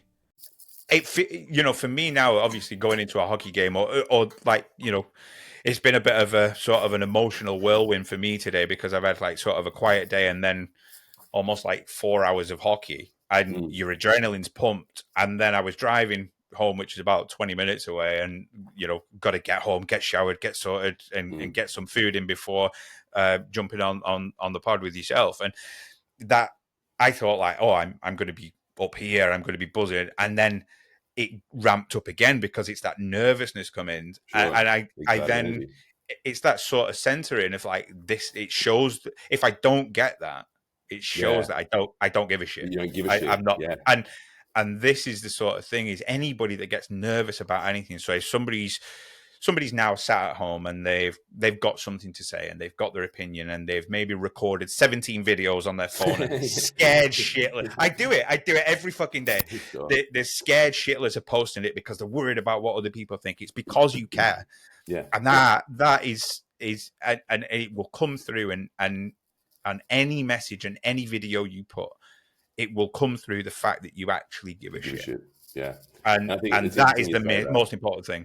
Yeah, yeah. Like that is like right. It's like your give a fuck factor, right? But it's like because a lot of people are scared of the outcome, scared of what other people are going to say, right? It's like, Yeah. But two things are going to happen when you're authentically you. You're going to piss people off, and people are going to love you, right? It's like that's it. Like, and so like the people that are pissing you, like that you piss off, they're not your people. The people that love you, they're your people. It's a very simple game, right? And like so many men and women, probably so many people walk through life without ever finding that tribe. I know it used to be a really big thing for me, is the fact that nobody around me at that time, and I'd had, around me at that time, friends for 16, 17 years. Sure. And it was like, nobody sees the world the way I do. Nobody sort of has the opinions. And I found myself in group settings, like kind of holding back my opinion because because it's like, well, I can't really say this because Because you don't nobody's want to going to. upset people, you want to be Yeah, nice, and that's the folly of the world, right? It's like we're told not to speak about religion and politics and stuff like that. It's like, but they're that's the what good makes the things. world go round. Like that's the things They're that the we fuck. like. I want to hear your opinion on this. I want to hear what your beliefs are. Like, Yeah, especially when they're different to mine, right? And especially when someone's 100%. passionate about it. It's like, because like that's the thing when someone speaks with passion, it's like that lights me the fuck up, right? Like when someone Yes. starts talking about something that they're excited about and they're teaching me, or like, even just something that I don't believe in or don't agree with, it's like, no, tell me why you care so much. Tell me why Yes. this matters to you. Like, because I'm going to learn something. My perception is Hmm. going to be changed. I'm going to have a different like angle to come at this from now. And that's the thing with, so the world's so polarized on so many issues, and you know most people are somewhere in the middle. Mm, You talk, without getting too much onto politics, is the fact that you talk about far right and far left. Most people are sat in the middle, looking at them both, thinking, "Well, I can see the merit to that, and I kind of see the merit to that, mm, and mm. but that goes a bit too far, and that goes a bit too far." And most people are normal, but it's always the age old. I was always taught by Vedana. It's like, if you're at a party where don't speak religion or politics, Right. don't get into Yeah. well, and then I've always thought over probably the past 30 years, 5 years, and my missus fucking hates me for it because we'll go to a party and it's like, yeah, they're the good things. They're the things Mm, that matter. They're the things yeah. that I want to speak about. And it doesn't mean that I have to agree with the other person. No. It No. just means that, I had a really good chat. I've had such good chats with like Muslim people Hmm. um, about religion. Yeah. It doesn't mean that Yeah. I'm going to convert to Islam, and they're not No. going to convert to Christianity, or and I was brought up Roman Catholic, like we said, and I'm not practicing, but I know a lot about it, and I know a lot about Hinduism and Buddhism and whatnot. And it's like both of us can be right, both of Yeah. us can be Yeah. wrong. Yeah. But Yeah. now, what one of the most recent conversations that I learned in regards to Islam was the discovery of jinns. Now, Oh yeah. Yeah. Now Wild. I Wild. had Wild. and this is where it all sort of drops into place, like is the fact that on one of my mushroom trips, I was a jinn, Yeah. but I Yeah. didn't know I You was a didn't know fucking it. jinn Yeah. until I'd had this conversation, and it was like, Wow. holy shit, that's what I was. Mm. That's what I'd experienced And that's why without those knowing it. conversations are important, right? Because like without it, you wouldn't 100%. have had that realization. And this is the thing too, right? It's like you said you can both be true, and it's like that's because that's your truth, and this is my truth. It's like this is the way Hmm. I see the world. So of course, this is going to be how I interpret it. That's how you see the world. That's how you were brought up. Of course, like it's like give me an insight into that because I know my life. Like I want to Hmm. know. I want to know why you think this way. Like why is that important? What's different about it for you? Like what does it provide for you that I'm not getting here? Like there's so Yeah, yeah. many avenues of just like learning. Like you said you studied Buddhism, and it's like I go down to one of the Buddhist temples here, and it's like it's such an experience. Like there's just Yes. a cathartic experience, like just witnessing the Buddhist monks do their things, and like I don't understand all of it because I've not like studied it in depth, but I feel it, right? Mm. And like Well, that's enough for me. one of my favorite movies is 7 Years in Tibet with Brad Pitt Sure, and sure. I always remember his last name because it's similar to my name, but Thulis. I can't remember his first name, but that movie was almost my introduction to Buddhism, Okay. introduction to the Dalai Lama and the sort of the history and the reverence behind it. And I still, it's one of them movies that I can watch back to back Mm. because one, Claire de Lune, the soundtrack is Sure. Yeah. unbelievable. I Yeah. could listen to that all single day. It's so good.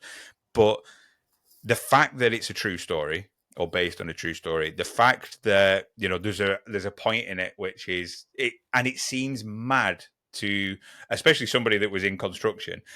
It seems crazy when the Dalai Lama asked Heinrich Harry, who's played by Brad Pitt, to build a cinema, and he starts digging for the foundations, and all the Buddhist monks go crazy because of the worms and the Yeah. disturbing the worms, and that worm could have been somebody's grandma in a past Yeah. life Yeah. because of Yeah. obviously the Yeah. reincarnation. And then they set up like a production line just to pick the worms out and bless them Right. and put them, and it's like that. that sort of reverence for life Mm. is foreign to a lot of people, Yeah. but Yeah. even me, and I will hold my hands up. One of the biggest, when a fly's buzzing, it sends me crazy. What that shit? Like, Yeah, I've got an electric tennis racket.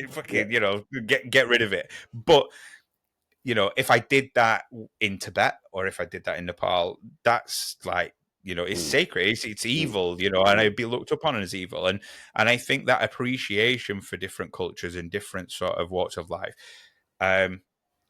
does hinder the fact that like it goes back to the culture of masculinity, the culture of femininity. Mm. um like you said, it takes a village to raise a child. That was always the sort of, I think, probably what, 1960s, 1970s in this country, or even 80s to an extent. That was the sort of, there was always extended family. I was pretty much Sure. brought up Okay. by my nana and my granddad.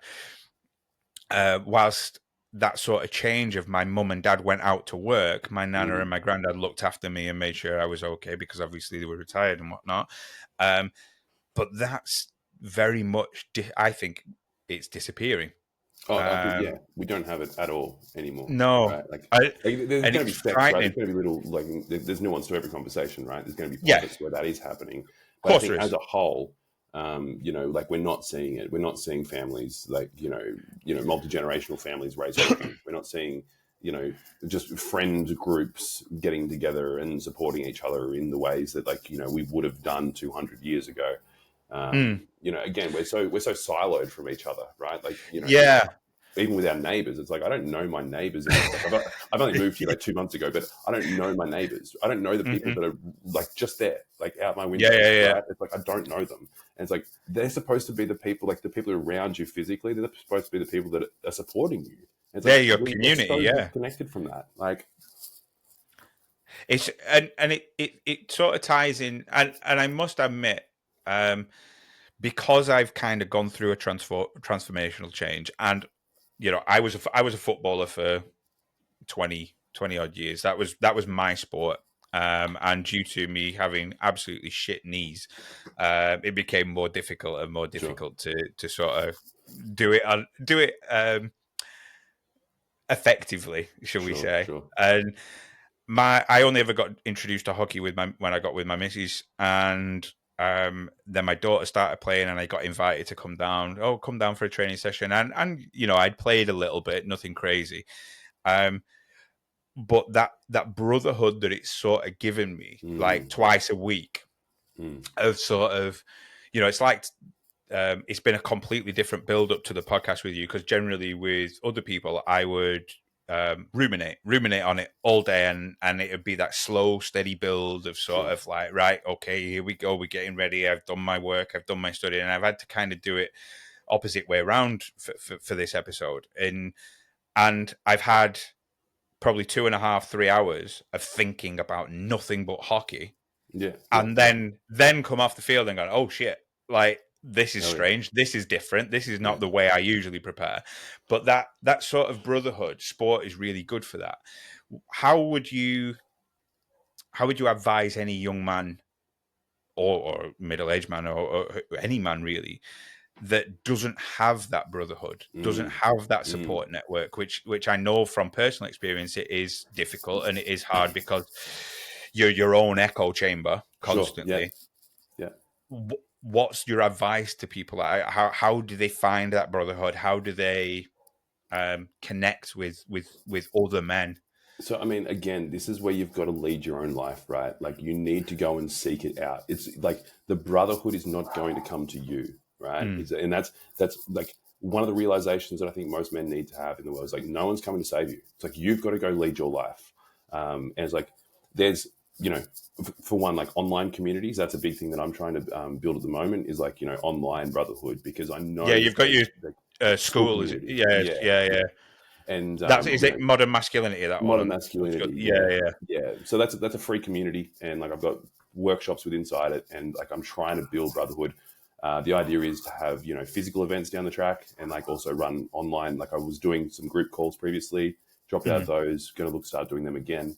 But yeah, seeking out your own brotherhood, whether that is from just go to the gym. and have a chat Mm. with the boy. Like, you know how much fun it is when someone comes up to me at the gym and just like has a conversation. It's like, I want to be mates with you, bro. Like Yeah, yeah, we're so wired for connection that sometimes it just takes taking that first step, even when it's scary, right? And so, like, yeah, yeah. find whatever your interest is, like whether it's in sport, whether it's in cars, whether it's in motorbikes. It's like you'll find people that give a shit about that same stuff. They go hang out with them. It's like, and Mm. then like start building your own brotherhood. Start leaning on them. Start having these conversations. Like, open up with these men about things, Mm. because it's like you, like I said earlier, your woman's not your therapist. You shouldn't be leaning on her for all of your things, right? It's like, that's sure she does that to us, right? It's like, but Hmm. that is our role. Like, we're supposed to hold that for her, but she's not supposed to hold that for us. That's what And our men are for. I think at the same time, it goes back to what I mentioned in terms of, and this is not a slight on women and not a slight on men in the reverse. They sometimes they just don't understand. They don't No, get they it don't. It's because different. it is like sort of, quite often my missus doesn't understand why something pissed me off, Mhm. and it's not the actual thing. It It's never not the is. actual, Yeah, exactly. And it's like, yeah. it annoyed me because of maybe the way it was put across. It wasn't the actual thing. It's Mm. not the fact that you asked me to wash up. That's not the problem. The problem isn't, I'm happy to do so. It's the way you asked me, and Well, and because I mean, it and always it's that. harkens back to a childhood experience, usually, right? Of course, Like, it I does. mean, Yeah, it's hard yeah, to analyze really quickly. Like, it's like the yeah. experience isn't the issue. It's like what that experience made us felt, and the first time that we felt that experience, it's like, okay, Hmm. it's like, oh, okay, that was because it sounded similar to the way Dad said something when I was 6 years old, and that pissed me the fuck off, and I didn't explain it then. And it's like, oh, okay, sweet, now I've understood this thing, right? Yeah. But yeah, you're right. It's like a lot of women don't understand, I think, necessarily where we're coming from when we are angry. Like, there's that beautifully saddening video. I'm not sure if you've seen it, where this woman, she's going up to a man, and the man's just sitting there with this like an old spool of wire, and he's like Oh, looking at it, and he's like crying, honestly. tearing up, right? And like Yeah, he says like to I was her, like, tearing up when I watched it. right, right. And he's saying to her, he's like, oh, I've been like using this thing for 20 years essentially. And it's like Mm, down to the last bit. And then she's like, oh, I thought it was, you were sad because of your football game or something. And I was like, that like lack of understanding and appreciation from like that experience is like, I get it. I get it. That's mm, across the board, right? And again, this is why I go back to explain that men need men. Like, men mm. understand men's problems, right? And it's like, Yeah, we're there to help each other as well. It's like, that's what we're there for. We're there to be the soundboard. We're there to call you out if it's you being the dick in the situation as well, right? yeah, yeah, yeah, And yeah. that's the other side. But yeah, brotherhood is so important. Build it, find it, seek it out. Like, we're not lone wolves. We're not supposed, like, that's a bullshit fucking statement. It's like, Mm, we don't exist in solidarity. We don't exist in isolation, right? We only die in isolation. It's like, we need hmm. community, we need connection, we need brotherhood. So if you don't have one, go and find it or build it. Like, be the leader, be the person that shows up for your brothers. Make brothers. Mm. Yeah, and I think, you know, it is so easy now. There's groups after pages after sort of Discord groups and Hmm. school groups like your own and so on. Like, you don't even have to leave your house No. to engage in this brotherhood. Mm. One of the I can't remember who it is, but every time I see it, sort of when I'm doom scrolling at 2 a.m. because I've gone down a rabbit hole and I Sure, can't sure. sleep and my brain's sort of firing. I come across he was a Minecraft gamer.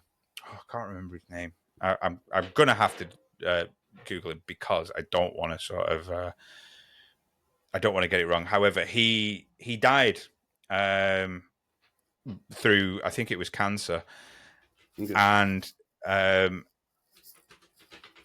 bear with me. And they have like sort of memorials for him. Technoblade, that's who it was. I Okay. remember now. And the masses and masses of outpouring of love online that had never met him, probably Mm. didn't even know his real name, which was Alex. They just knew him as Technoblade. But Okay. that brotherhood can exist in a Mm. virtual space now, as Mm. well as a physical space. Now, don't Mm. get me wrong. I don't believe that there is it's not a substitution for it, because I think Okay. that physical space means Everything. it means everything. Yes. Yeah. Um, but that for those that are sort of at home and maybe are too ashamed to go to the gym. They Mhm. don't feel comfortable enough to go to the gym. They don't feel confident enough as a man to go out to a car show and Mhm. bond with people there. Join these groups. Yeah. Join Yeah. a car group. Engage online. It's one of those things where speaking to people constantly and like we're doing now, that this is what lights my face. I'm one of Yeah. those Yeah. I'm one of those knobheads that speaks to people in a queue at the bank. Yeah. Yeah. Like Yeah. Yeah. and Because you, we're designed for connection. That's what yeah, we're here for. And it's like, and it takes, and this is the thing, right? It takes one person to just step up and take mm, lead, right? And like ask somebody, hey, how's your day?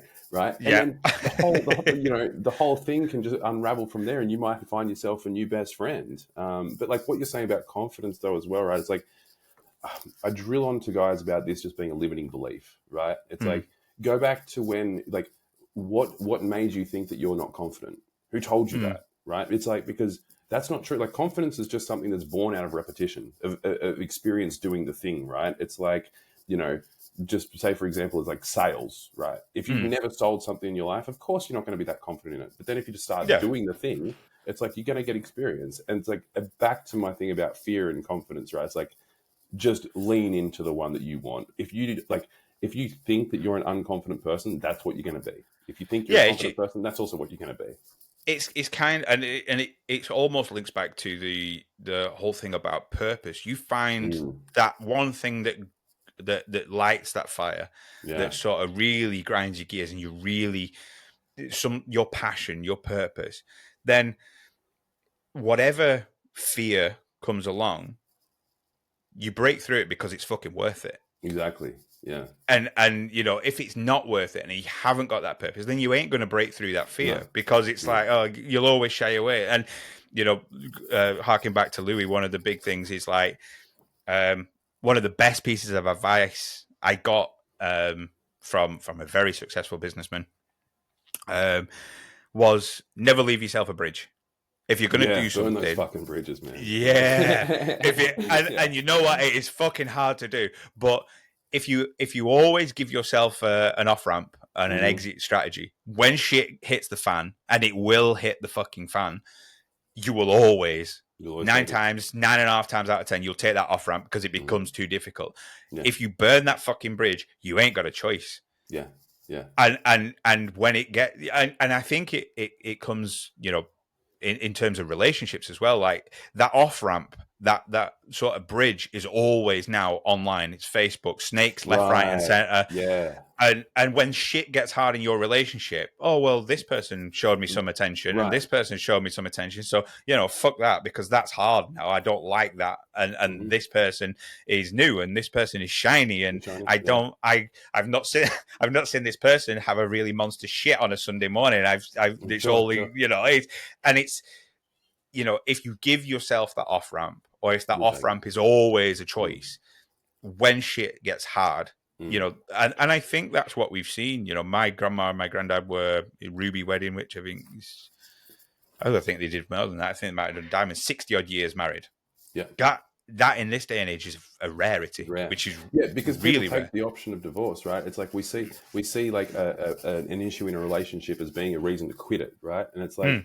instead of looking for the reasons to stay, we're looking for the easy, like I said, the off ramps. And you're bang on being like because it's accessible, right? You can just put up a fucking photo of yourself and some people like it, and there's my little ego boost for the day, right? And it's Yeah, like yeah. that means nothing. People are way too focused about this thing than what's actually in front of them, right? Like this person that's actually giving me care, that's giving me love, that's giving me devotion.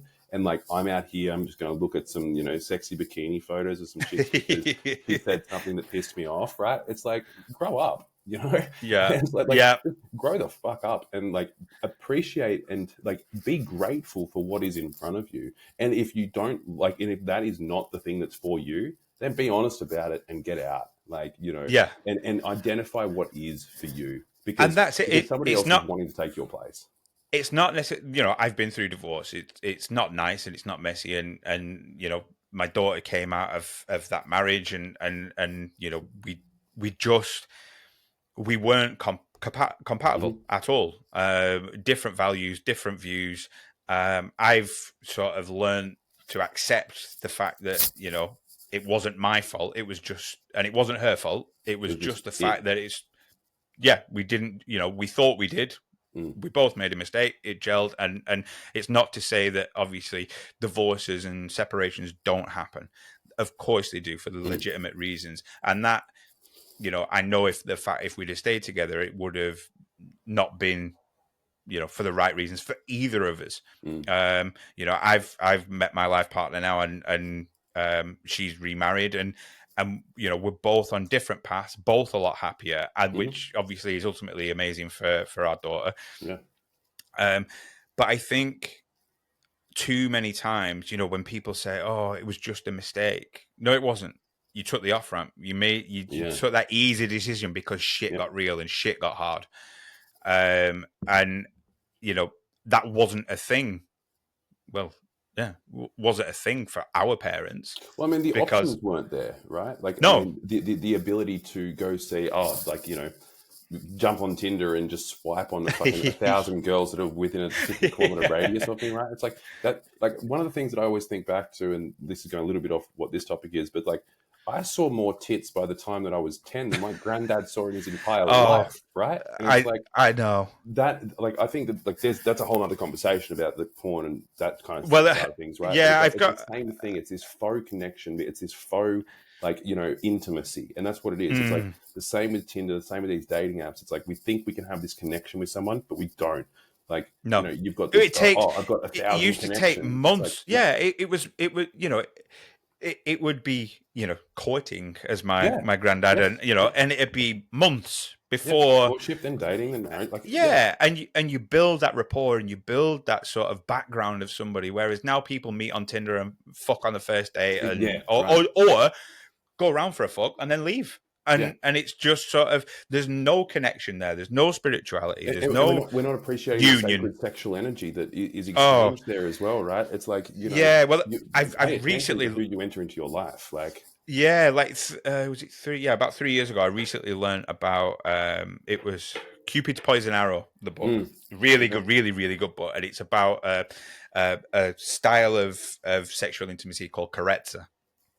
And now carezza is all about concentration. It's not about the orgasm. It's not about racing to ejaculation and racing to the orgasm, which a lot of sex nowadays yeah, is. That it it's is all a about formula. who gets Yeah, off first, yep, and blah blah blah blah blah. It's all about um, you know, that not being the aim.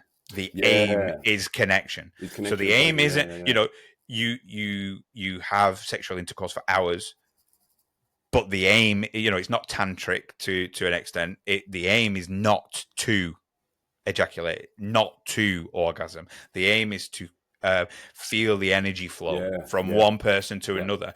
And honestly, you know, anybody that sort of feeling unfulfilled with, you know, fuckboy energy mm, or whatever it may be, read it. Read that book and try it once, and I swear down, you know, if that doesn't change your relationship with sexual intercourse or sex or whatever, you know, well, there's no hope for you, because it yeah, yeah, really, sure, really sure, will sure. do. Yeah, Um, and I think, you know, touching on that industry, I've got a guest coming up, Karina Graham. She's an ex OnlyFans, you know, model. She was £300,000 a year, you know, dollars a year, great money, but then she's now become a born again Christian, yeah, right. and Interesting. and Mm, and understood that cost, yeah, what it cost her. yeah, yeah. And I think I saw a post the other day.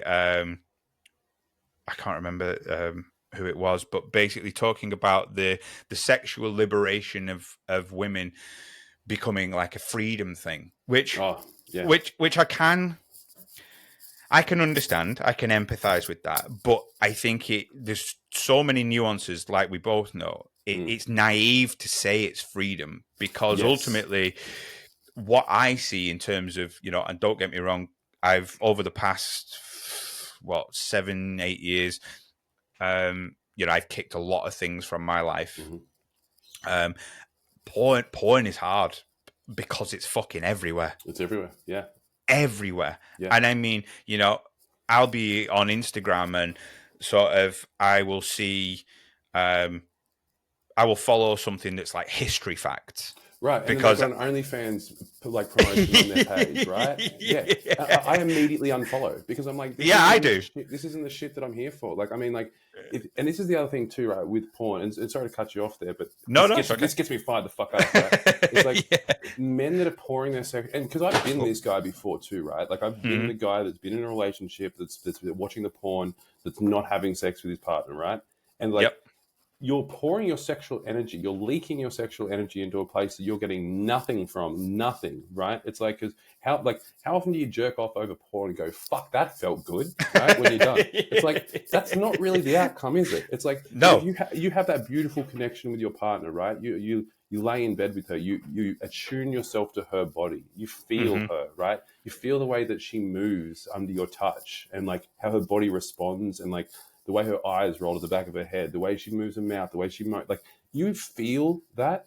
It's like that is such a fulfilling energy that comes through. Yeah. Like that sexual That's energy pure you connection. get from that. Yeah. Like I mean, you both leave having a better day, right? It's like you're connected on so many other levels now. It's like it's not about ejaculation. It's not about the orgasm. It's about the fucking connection. It's like those two things, like and ejaculation and orgasm, are two separate things as well, right? It's like that's what a lot of guys don't understand. They think that they coincide, but like that's only because they usually happen at the same time. But you can orgasm without ejaculation, and once you learn that, once you understand that, and like I'm not saying I'm a master at that, but that's something that I'm conscious of. It's like that whole experience becomes way better as well, right? It's like again, completely move away from this performative action that you've seen in porn and just be there with your partner. Like, and I think it goes back to the sort of rites of passage thing and the sort of what do they call it, rituals, the ritualistic thing of in essence sexual intercourse and sex throughout all of history, and we read about it, we see it in movies, we see it back in medieval times. The sort of when a couple got married, it was sort of customary, it was a ritual to sort of have sex. That was consummate the marriage. That was the ritual that happened. And that sort of ritualistic thing, whether it be through masculinity and rites of passage or femininity, when a girl becomes fertile and so on and so forth, it's that sort of the ritualistic nature of sex has completely disappeared, and it's become so commercialized to the point where anybody with a tenner can go and see a girl's tits. It's that I remember being a kid, when you get 16 years old and you get to feel your first boob, and it's like, you go to your lads, last night, blah blah blah blah blah blah. It used to be that sort of almost rite of passage, whereas now, I hear some children that lose virginity at such a young age that it means nothing. It means nothing, yeah. And the access to porn as well. It's like we've degraded like because we've degraded the appreciation for each other's, for our energies and the way that we show up. Like, I mean, and you can feel the difference as well. Like, I'm cognizant of this now. It's like looking back at past sexual partners. It's like where I haven't been as present, and it's like, and she hasn't necessarily been ready, but we've both thought that it's the thing to do. Versus like, and you feel that, and it's very like, it's very performative. It doesn't feel right. It's like, and then comparing that to partners where like, you've had boundaries set, and where you say things like, she says like, oh, I don't want to have penetrative sex until this point, or whatever it might be. And it's like you feel the appreciation, you feel that energy exchange, and it's like you feel what it's actually supposed to be, instead of just being this fleeting thing that you just do. It's like it's this thing that you are. Yeah, and it's understanding that for a woman and for a man, sexual intercourse are two different things. Right. Yeah. Like, I am 100% guilty of this in terms of, you have sex with somebody that you love. I've done it with my own partner. I have, when we first got together, we didn't rush it, and when you have sex, for a man, it's like, job done. And there's no sort of, there's no aftercare. There's no sort of like, Right. that sort of emotional connection which a woman needs Hmm. after, Hmm. Hmm. that a man doesn't necessarily understand to give. Whereas Yeah. because it's all chasing that sort of that orgasm and that end point, Thinking that that is the end. Yeah. when in fact, sort of, when that doesn't become the goal, and especially through that carezza, it just enhances everything to the Hmm. point where, it's quite funny. I remember when we first started sort of practicing it, it's like, holy shit, I've been doing it wrong my whole life. Right. you, Right. know, Right. you know what Right. I mean? Yeah. Um, but then, when it becomes ritualistic like that, one, both of you will want it more. Yeah. Two, that connection between you deepens to the point Mm. where it becomes so, so solid. And at the same time, um, it helps you understand, and it helps you step into the role of being a man and being a Yes, woman. yeah, and like sitting with reverence of that as well, right? It's like Mm, because we need to take stock of what it is to be a man, right? It's like as a man, we penetrate the world, right? And so yeah. we fuck our woman open, right? And like I've I've not met a girl that doesn't want to be railed in a sundress out in the forest, right? And it's like and like but it's not that like we can't just be doing that, right? It's also the No. holding. It's also the like letting them know that they are safe, like with us, Hmm. like even through those actions, right? It's like because yeah, and I don't think like I'm not saying I understand it on a physical level at all. As like a man penetrating my vagina, right? It's like because I Yeah, don't yeah, have yeah, one, so I yeah. don't get it. But it's like but that action is like I'm thinking about that, and I'm like, yeah, that can be a very it's invasive in a way. It's like, but Yes. if she's welcoming you in, it's like you've got to appreciate that. You've got to fucking respect that, and like you've got Yeah. to respect yourself as well, so that you can show up in a way that is in line with the man that you say that you are. And it all harks back to the relationship that your children see you and Mm. your partner have. You know, like you said, and I'm sure they won't mind, but I'm not bothered whether they listen. They might not listen this far, to be honest. My mum and dad, but their relationship, they're not together anymore. They separated when I was 16, and Sure. their relationship kind of shown me um, what I don't want my relationship to Yeah, be big time. like.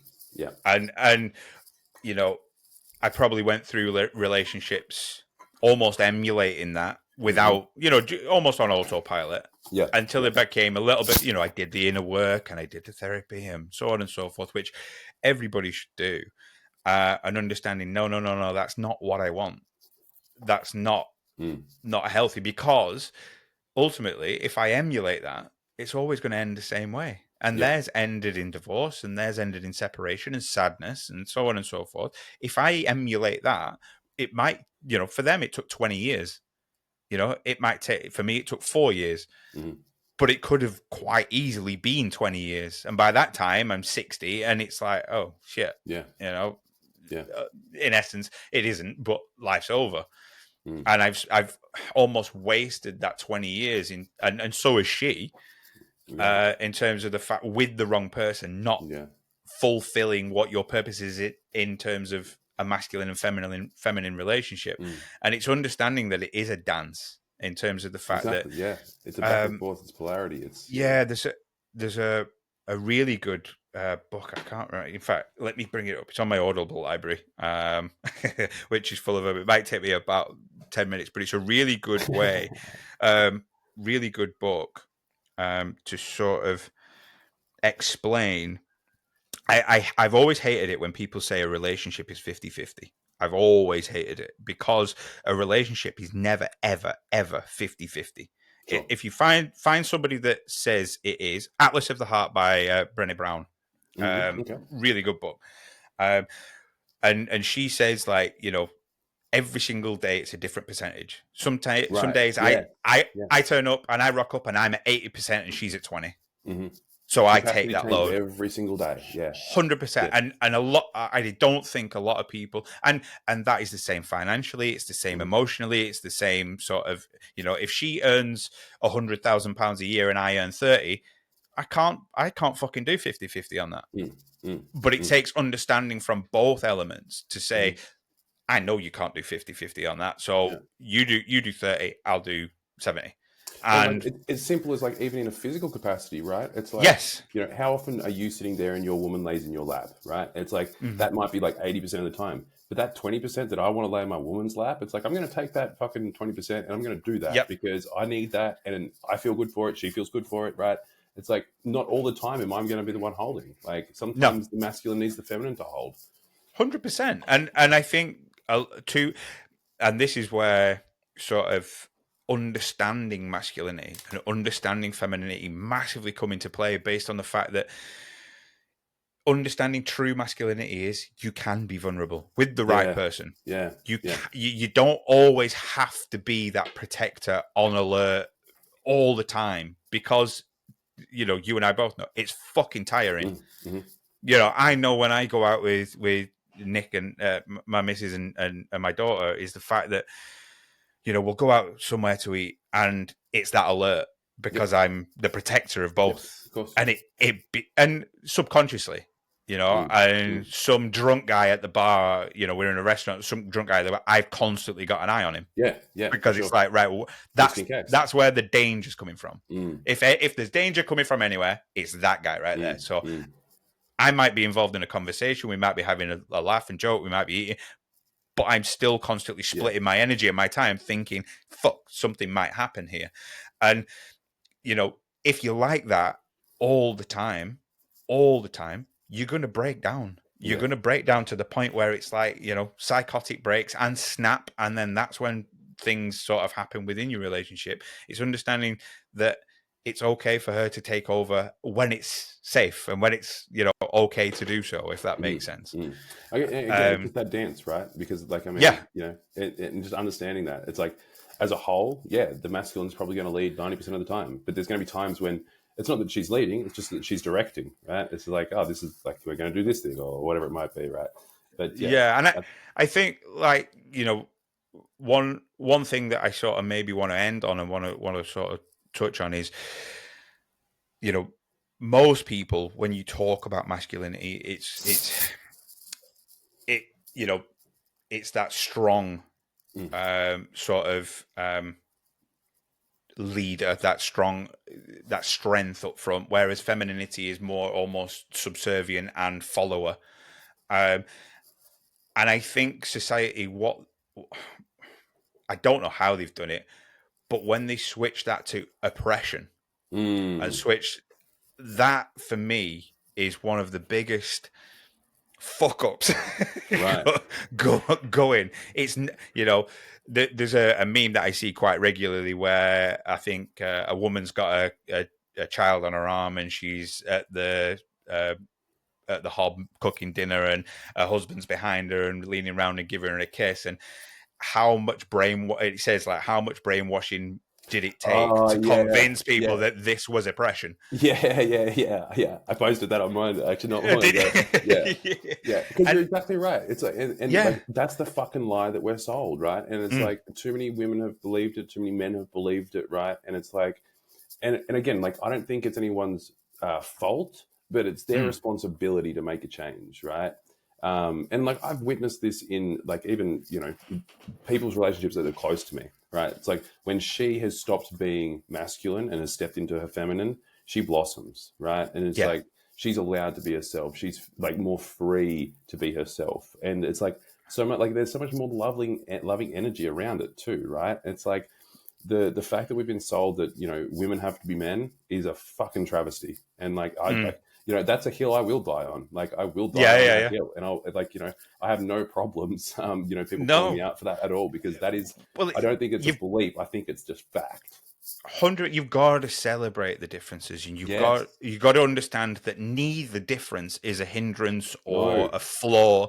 It is some. That's what makes humans fucking amazing. If I was to say, we both got beards, Right. you've got more hair than me, but like, Just if we were the fucking if we were the fucking same, this conversation would have been boring as hell. 100%. It, 100%. and that the subtle differences, whether they're subtle, whether they're massive differences, that's what makes this life fucking interesting. Is what makes it Hmm. amazing, and Hmm. we should celebrate everybody's differences. But I think what happens is and maybe it is hardwired, but that thing is different, or that person is different, therefore it's dangerous. Fuck you, don't Right. want you, blah blah Right. blah. Where if you just, most people talk about what was the chimp paradox. You've got your reptilian brain and your monkey brain and so on and so forth, and engaging which first, and it's like, if people just shut the fuck up and just take a minute, analyze it and think, no, that, and like you said, and like we said before, it doesn't mean that you're wrong and they're right, or Right. you're right and they're wrong. You can both be right, but maybe that's not your tribe. That's not your person. Yeah. That's not, Yeah. they're not in your realm. But learn. All right, that's what that person thinks. They're not dangerous, but that's the reason. That's why they think that way. That's why they are the way they are, and vice versa. And that sort of governmental, whether it's it is governmental, or societal sort of shift in terms of the destruction. There used to be a TV show in the UK when I was growing up called 2.4 Children. Okay. That was the TV show. That was the average household that would have 2.4 children. Now, we all know birth rates are fucked across the world. Yeah. And that's really, really fucking dangerous for, well, you look, Japan's not going to exist in 30, 40, 50 years because their birth rate, you talk about it's called a population pyramid. So what tends to happen is the oldest ones are at the top because they've got the smallest number, and then the youngest ones are at the bottom, and it's the youngest ones that support the oldest ones. The pyramid stands on itself. And where we're at now is a column, is the fact that the birth rate is slowed that much to the point where we've got the same number of young people as we have old people. And that's never a good thing, because what will tend to happen is it'll become an upside down pyramid, and then society tips the fuck over, and we're all gone. Right. Yeah. I mean, here in Australia, it's happening in Japan, China, we're witnessing it. Russia. Yeah. We don't have the young people to be able to take care of the old people, like, financially long term. But I mean, like, again, and this just harkens back to the whole masculine feminine thing, right? It's like, and I guess, like, to really land the point is, so many men say that they want a feminine woman. It's like, but they need to be a masculine man before that fucking happens. And yes, we don't. 100%. No, and people, that sort of. Who did I say it with the other day? Is the fact that we were talking about vibration and frequency. Kathleen, that was it. So we're talking about vibration and frequency, and people will say, "Oh, they might be recently divorced, or they might never have had somebody serious, and they're longing for that connection. They're longing for their partner, And Kathleen said she always asks, what would that be like on a scale of 1 to 10? What would that be like? And most people, 9.5. Yeah, but where are you, like, sort of emotionally? Well, I'm at a 7. Well, you're never going to get a fucking 9.5 then. You need to get to a 9.5 before that comes along. Yeah. And most people look for it thinking, when I get that partner, when I get that feminine woman, then I'll step into my role. And unfortunately, the person that you're looking for ain't looking for somebody like you. Right. They're not going to gel with you. You need to step into that masculine role. You need to become that person for them to then notice. That's our job. We need to step first. Like, like, what are you doing? Are you going to wait around for a woman to change you? No, it's not going to fucking happen. Like you just said, right? It's like, step the fuck up, man. Like, and I say this with so much love because I've been in that position before. I've been the man that hasn't been a masculine man, right? Like, or like my vision of a masculine man. What would a man do in this situation? And I guess, like, it goes back to the point of, like, the equality thing, right? It's like, I think that every woman should know how to change a tire, but I don't think she should ever have to. Right? Yes. And it's the it's the almost the flip round of every man should become a monster but learn how to control it. Yeah. It's the sort of the capabilities of men and women are completely different. It doesn't necessarily mean that they aren't capable to do something. Exactly. Most women are capable of opening a fucking door. Of course. But it's the man's job. Yeah, exactly. Does that mean I'm going to let my partner open a door? Fuck no. Exactly. And that, that is not oppression. That is an act of service. It's an act of service. Yeah. Yes, And that's and that devotion and that's that adoration, right? It's like yes, just looking at your woman and being like, you're fucking amazing. Like, yeah. I want to do this thing for you because I love you, not because not because I feel obligated to, not because the world tells me to, but because I want to. We've all seen it. We see it on movies or the old movies where there's a puddle and a man lays You put the down a jacket jacket down. over a, Yeah. yeah, like, fucking, like, and every single woman, isn't that nice? Yeah. But then in real life, somebody did that. At this moment in time, it might be laughed upon. Like, what the Right. fuck is that? Right. Granted, I'd Unfortunately, carry my woman over the puddle, but well, yeah, I fucking, I'm not doing my clothes jacket. yeah, clothes cost money, or just roll the car forward a little bit Yeah, past yeah, the yeah. puddle. Simple shit, right? But yeah, that sort of the demonization of chivalry into Yeah. oppression is so strong and bad, and Mm, I think it is slowly changing, and people need to wake the fuck up. However, you know, going full circle, um, understand that maybe opinions and people like Andrew Tate, people like they aren't, in my opinion, the true essence of masculinity. no, they're They the are, caricatured version. yeah, Like, and yeah. like you said, if there's people like yourself, like I said, every single piece of content that I've seen of yours, and that this was one of the reasons why I wanted you on the pod, the sincerity comes through on it comes from a place of authenticity and feeling, and it's one of those where you know that that energy comes through, and that Mm, true masculinity of I'm holding this space, it's open but it's strong at the same time. If mm, anybody is listening and wanting to you know delve into improving themselves, I would definitely point them in your direction. So in terms of your school, it's SKOOL yeah, school. yeah. It's called Modern Masculinity. Yeah, modern masculinity, or you can just find it through my Instagram page, which is Life Lift Man. So like That's LIFELIFTMAN. that's Um, really bad for somebody with dyslexia, by the oh way, yeah, yeah. because I was like, I also realize that I'm Australian and I like mumble a lot of my words a lot of the time, so it's just like me, man. Like, but yeah, like so most of my platforms like a Life Lift Man. You can find me on Facebook on Jackson McGregor, YouTube as well.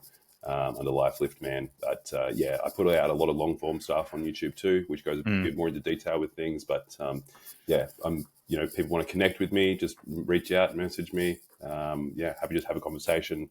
But yeah, I love the work that I do, and I'm looking at getting more into these kind of things, like more yeah, podcasts, more public speaking events, more physical retreats. And because I know that more change can happen when I'm in the room with a man versus on a screen. So yeah, yeah, and it shows throughout. So I want to appreciate you. Thank you very very much for this. It's what is it now? It's 12:30 where I am, so I'm on the same day as you now. yeah. We're into that. But thank you very much. I'd love to have you back on in the future. Yeah. And thank you very much. See you later, everybody. Thank you so much, Lewis.